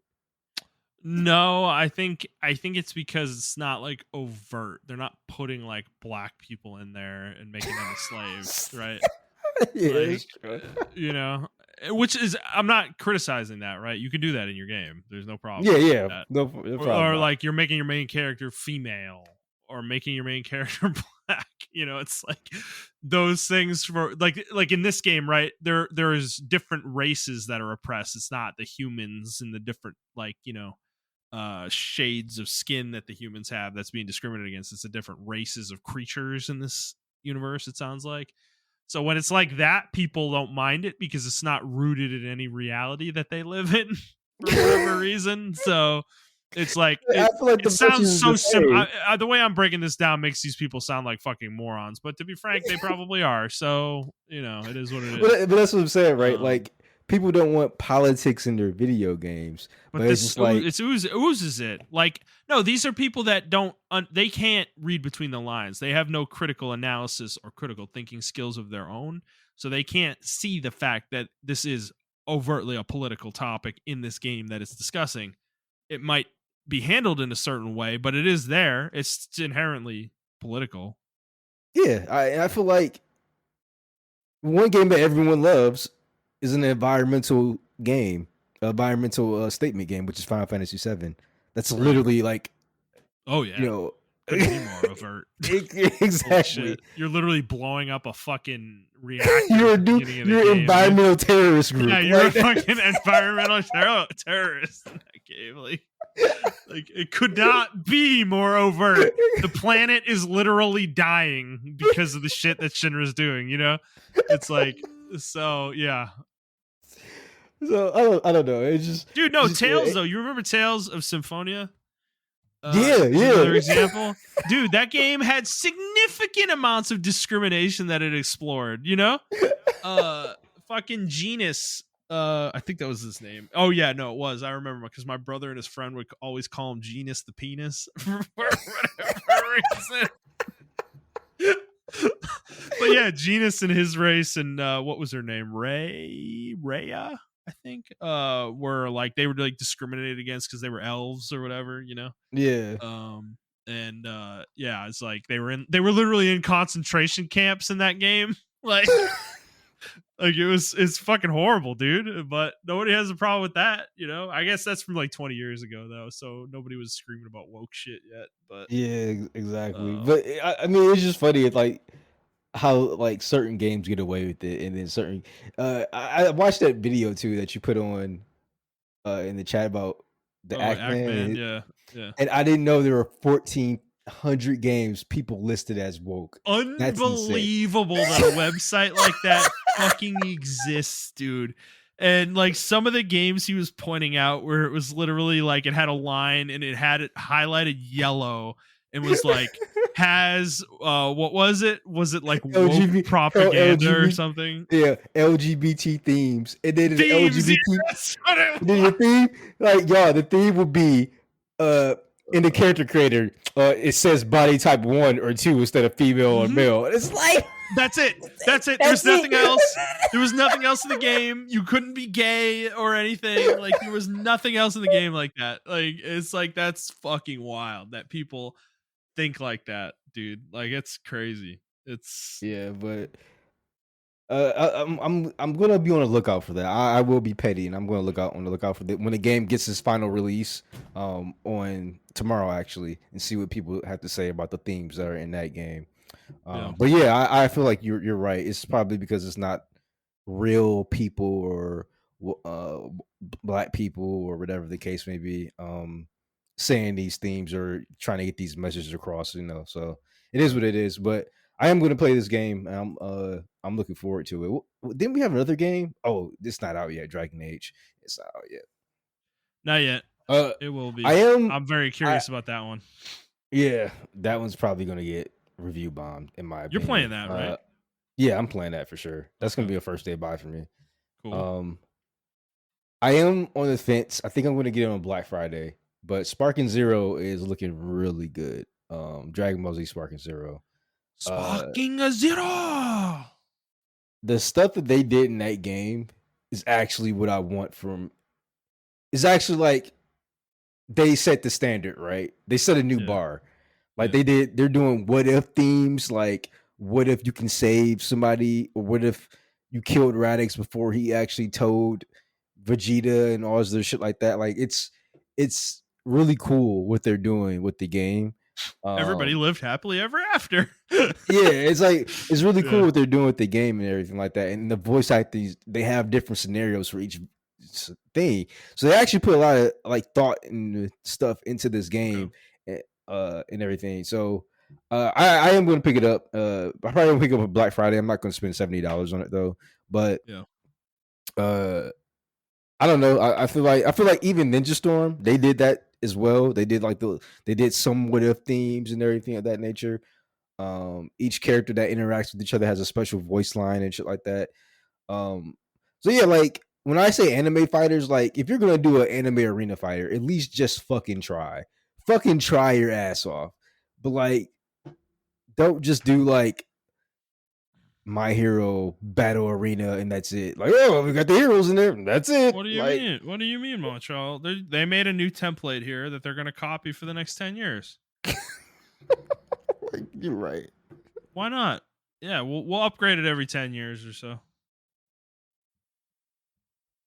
Well, it took Dragon Ball to do that. It's either Dragon Ball or Naruto trying to push the envelope as far as what you can do with the anime game. Naruto's never pushed the envelope, dude. They're the main culprit. How many Ninja Storm games are there? Fuck that series. Like, fuck them. It's fucking wild, dude. It's literally like Madden, okay? It's like, oh, hey guys, we're gonna release the same game with a roster update. Oh, we added 10 characters from the next arc of Shippuden. Oh, cool. Oh, great. It's like that. They could have done DLC for a lot man. of stuff. Yeah, fuck them, dude. It's fucking wild. Dude, Naruto's been done since like 2015, okay? How many times can you release the same fucking game?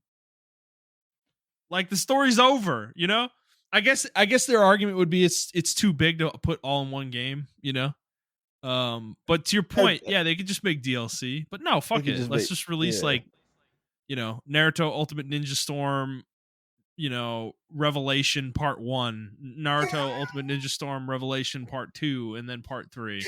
And then connections. And then connections, afterwards. Yeah. It's like that. Oh, it goes into Boruto. That's right. Yeah. Boruto Ultimate Ninja Storm Connections or something, It's like fucking. Well, okay, at least Dragon Ball, they push the envelope as far as what you can do with the anime game. Yeah, I agree. I think the Dragon Ball games, generally speaking, are not lazy like that. Like they're not. Yeah. Like they do try to do different things. I think Kakarot, right, a few years ago, that game wasn't a revelation or anything like that, but it was cool. It was cool to see like a little different. It was like a little RPG. They did some different stuff with it. Yeah, it reminded me of that RPG. It reminded me of a fully fledged 3D version or remake of the Goku or the Dragon Ball RPG game that was on the whatchamacallit, the Game Boy Advance, I believe. Yeah, that's what it reminded me of. when they just did it like obviously like their version of it or whatever.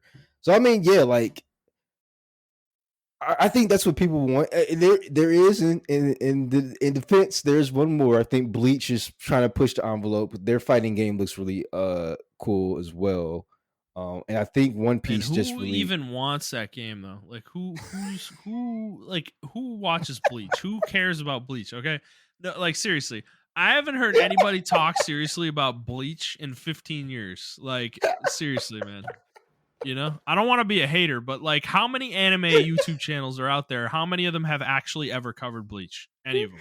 I mean, they just I think they redid or something like that. The thousand year war arc that just came Yeah, out. I think it just yeah, came out like a couple months ago, or a year ago, or something. So yeah. there was like a rekindling of Bleach. So people do Okay. talk about Bleach. I can't All let you right. do that. I'm I being a I, hater. I'm sorry. You all can I love will admit. Bleach. I will It's admit though, just, Bleach is weak to me when I watch it. Bleach is the epiphany of like the Goku syndrome because Ichigo yeah, just gets yeah. stronger. He Yeah, for no reason, like for no yeah, inexplicably, he just he doesn't even have his 6 episode he training doesn't have arc a on his training arc. spaceship. He just gets powerful during the fight, and that's it. And it's just like, all right, Yeah, bro. I guess okay. that's what we're going with. Like, cool. That's awesome. That's hilarious. To be, Bleach was the weakest of the big three. Okay, back in the day. I know. I We know it's blasphemy to a lot of people, but we all it's know funny. that. We all know that. Okay, Naruto was probably number one. One Piece is number two, even though I've never watched it, and Bleach is number three, even though I've literally never watched a second of Bleach. I don't. I know what it looks like. I've seen art of it and everything. I know the concept of the show, but I've never watched a single fucking second of Bleach. So I'm talking a lot of shit. No, it's definitely. In my opinion, you're not missing anything. Like it's a hype show. The thing is, I know I'm not missing anything because I'm right. No one's talked about Bleach in 15 years. That part I'm not lying about. Okay, like. I watch anime content, okay? I listen to anime YouTubers. I experience that shit. None of them talk about Bleach or ever have. Like, so yeah. Yeah, I don't know. Anime for me, I mean, I know we're at the end of the podcast. I'm sorry, y'all. We're just fucking Anime, around, yeah. Yeah, anime for me is at a weird spot. Yeah. I don't want to say I grew out of it. I just don't care anymore. No, it's just like, Jujutsu Kaisen was the one that broke me. Okay. Yeah. It really was. It was the one that made me realize, like, oh, we're just doing this again. Like this is just like Unga Bunga Dragon Ball, like it's like it's worse too because fucking I don't even remember the main character's fucking name at this point. Like, but dude, he just Yuji. Yuji. Yeah. Yuji, dude, like you want to talk about inexplicable power-ups. I mean, it's all over that show, bro. Like, holy shit. I do like how simple his move is. Like he just unga bungas into every fight, and he just wins. Everyone else has these complicated domain expansion. And he's like, no, I'm just going pure fist, bro. I'm just going in. Just running at you, bro, and I'm gonna punch you in the face. Domain expansion, my fist into your face, motherfucker. Like that's his moveset, and it's fine. I don't mind the way he fights. It's just, dude, like season 2 of the anime was completely absurd. Like completely absurd. It was 10 straight episodes of him fighting different people, and like at the end of like at certain points in the fight, he's just looks so beat up. He's got fucking holes in him, is bleeding everywhere. He's exhausted. He's been fucked up, and he's like, and then he's just like, he just hits a new gear for no reason. He's just like, and he just fucking, it's just like, it's literally the Dragon Ball meme of the, screaming louder. Like he doesn't really do the screaming louder thing, but it's like the same concept where it's just inexplicably he just gets a power up and he just beats the bad guy, and it's like, I don't know. So that anime like broke me when I realized that when I was watching season 2. I was just kind of like, I think you should read Chainsaw Man. I think you'll like that. Yeah. Did you read that? No. Yeah, I think you should. I have not. I think you should read that. That one's kind of That Well, was dude, kind of dude, good. Yeah. solo leveling. You know how I told you I was reading that too? Yeah. Like, I couldn't finish it. I got to like chapter 169, I think, and there's like 177. And I just stopped. I was just like, dude, I'm just I don't want to. I don't know. Like, what? No, nobody's listening to this. Whatever. Like, I don't want to ruin it for people, but like solo leveling, like the back end of this show or what that show is gonna be is the most disappointing and like boring plot I think I've like experienced in a long time. Like the show had me hooked for a while, right? For like the first couple arcs. And then it goes in this cycle where it's the same cycle over and over and over again. And then when you get to the end and everything's revealed and all the bad guys are revealed and the fabric of, everything is revealed, it is just the most boring, like, wow, this is it. This is what you did, like, story that you've ever seen. Like, dude, the power scaling is completely absurd too in that show. I like, it sucks. It's like it's not a fun experience. Like, so I don't want to get more into it than that. It would be super spoilery, but like, if we ever do a spoilers discussion on it or you ever watch it or something like that, like, dude, I'll rip it to shreds. Like, I don't have a lot of good things to say about that one. I was so disappointed in it. Well, I Oh, and think. then fucking My Hero too, dude. Oh my god. Oh my Yeah, no, I've god, had all these bro. experiences in the last like 3 months with anime. I feel like 3 to 6 months with anime.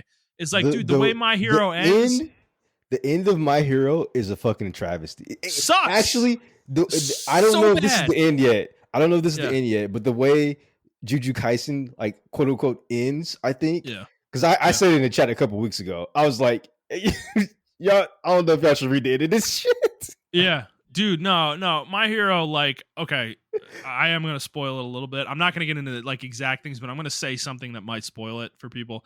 So skip Yeah. ahead like 30 seconds.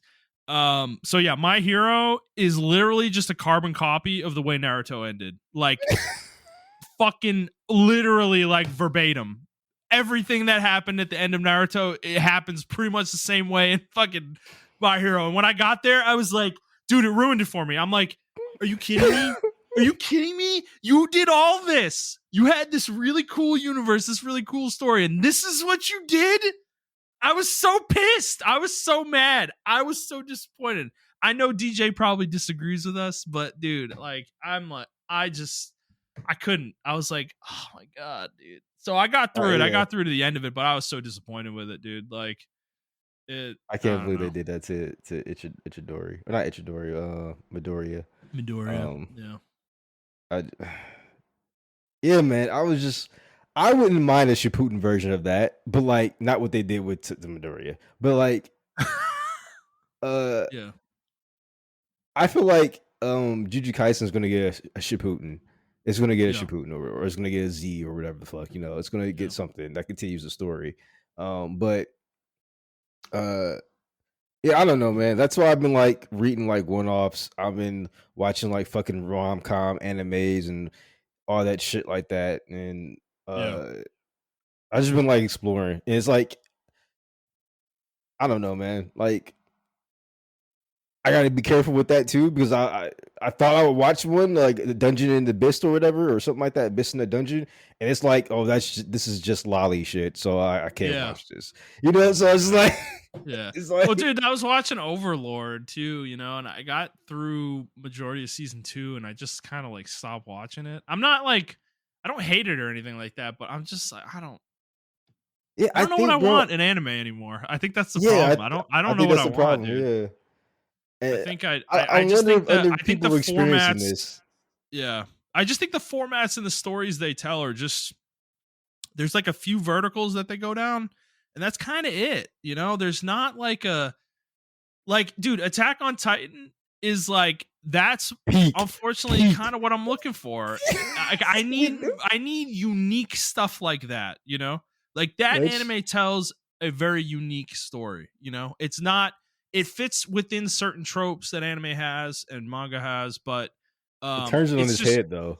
but yeah, it turns most of them on its head and has its own story. It tells its own story, and everything that happens makes sense. Like, for the most part, like, there's a reason for things. There's foreshadowing. Like, it is a well told narrative, And the characters, majority of the characters are done justice. Like, they They don't get thrown to the wayside. It's not just the Goku fucking storytelling where the main character comes in and wins the day. Like it's a great story. It's a well told story, and I just think unfortunately I just feel like a lot of anime just falls in.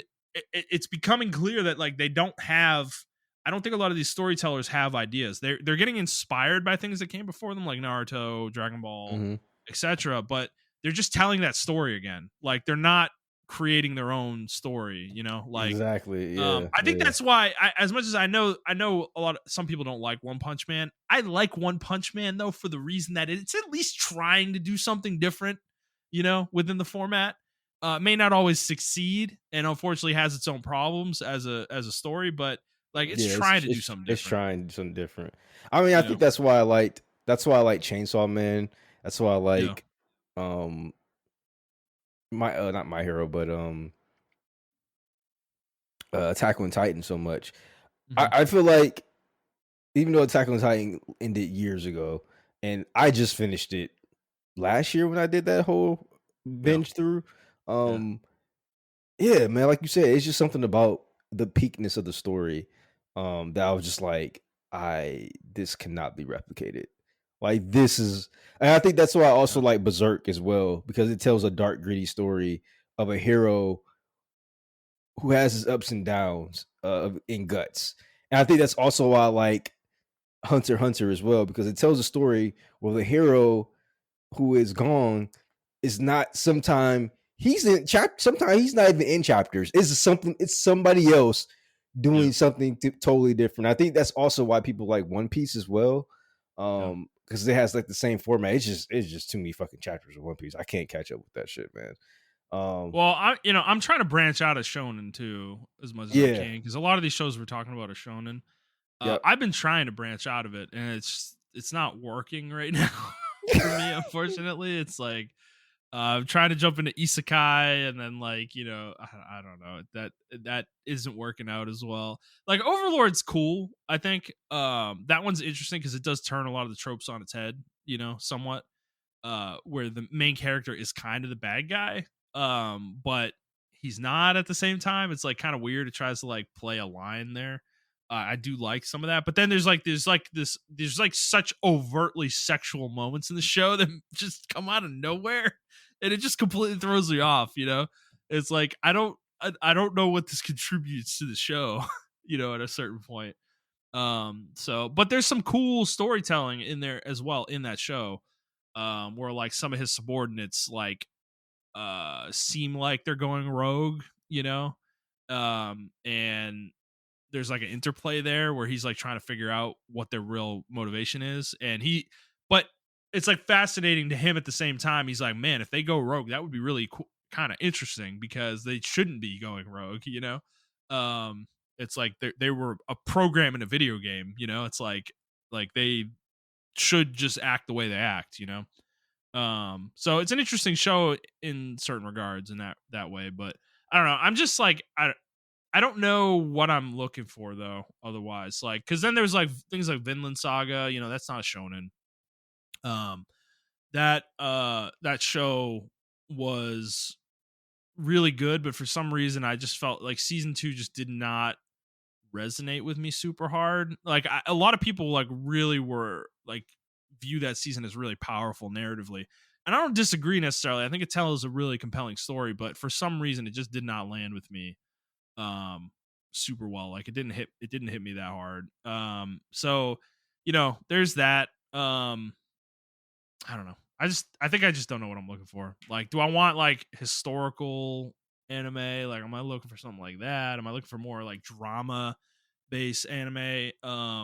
Because there's just shows that I think about like shit, Bakano. Did you ever watch that? I know I recommended that to you. Did you ever actually get around to watching that?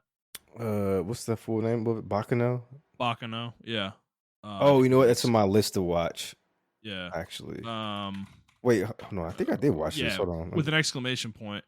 Yeah, Like is this this the is a one where show. the It's guy told is out of order. Like the show is told out of order. Like the okay? events of the show are told out of order. And I think this was an anime that was really unique. And it sticks with me. For that reason. What was the other one? I think you did watch this one. Was Welcome to the NHK or whatever? Like Yeah, that that's the one. one I That watched. one That's really the one I stuck with me watched. as well. It was telling a much different story than anime usually tells, at least in my experience. And I really like that show as well. So I'm kind of like looking for stuff like that. It's just so hard to find though, because the popular shit is like Jujutsu Kaisen, like shonen style stuff. A lot of the time. So it's tough. Um, I'm digging around out there, but Yeah, we just gotta. I think everything's in a slop mode right now, where everybody's just trying to get the biggest profits, and uh, yeah, unfortunately, no one's trying to. true in games. Yeah, no one's. Yeah, it's the same thing in games. Like, no one's trying to tell a unique story. They're telling stories we already Well, heard dude, before. I heard somebody describe Dragon Age as like fantasy slop, and I'm like, yeah, I can see why you feel that way. you know, Yeah, uh, I mean that's 100% accurate. Like it's to me, and because I'm not a fantasy buff like that, I just started getting into fantasy. It yeah, is fantasy for dummies, and I was the dummy. Like I was like, oh, this universe is fucking cool, bro. And everybody else was like, this is like, no, this is literally that's like, funny. whatever, But That's like, I'm funny. not into Yeah. fantasy like that, so I feel like it's an entry level fantasy world for people Yeah, who I want to mean, get into it. dude, Dragon Age 1 is cool, right? There's some cool moments in the game. Particularly I remember when you find out the nature of the darkspawn. That was a cool moment. And then the second one I'm Yeah. thinking of is when you confront the king, I think, in the capital city. Yep. Was another cool moment from that game that I remember. And other than that, though, yeah, I definitely would say it's pretty generic fantasy. Like it is very clearly ripping off Lord of the Rings super hard. Yeah. Yeah. Exactly. Yeah. And like that's okay. That isn't inherently a bad thing. It's what you do with it, and I do think the game does some cool things with the idea.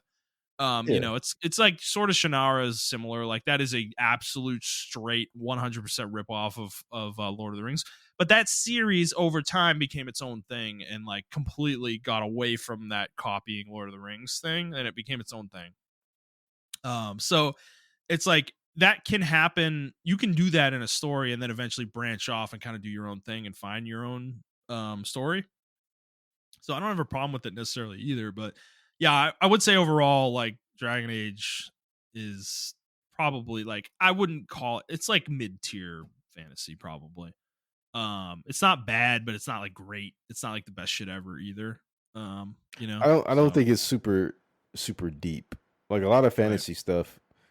Like you got your really hardcore fantasy stuff. Like to me, Warhammer, original Warhammer fantasy is like really Yeah. hardcore Yeah. fantasy, right? Um and I don't even think it's like mid tier. I think it's very beginner. It's very f- fantasy friendly. Like there are clear bad people and then clear good people, but then there are Fantasy for clear. dummies. I like the way you Yeah, yeah, it's yeah. fantasy for dummies. I consider, like I said, I consider myself the dummy because I was just like, Yeah. oh, this is like really cool. Oh. And then Yeah. everybody else is like, this is just Lord of the Rings, right? And it's like, oh, I didn't Yeah. watch Lord of the Rings. Yeah. I didn't read the book, Yeah. the token books. So, like, yeah, I don't know. It's the basis for all of it, right? But Yeah, exactly. Yeah, um, that's the thing. Everything's derivative of Lord of the Rings and fantasy. Like everything is.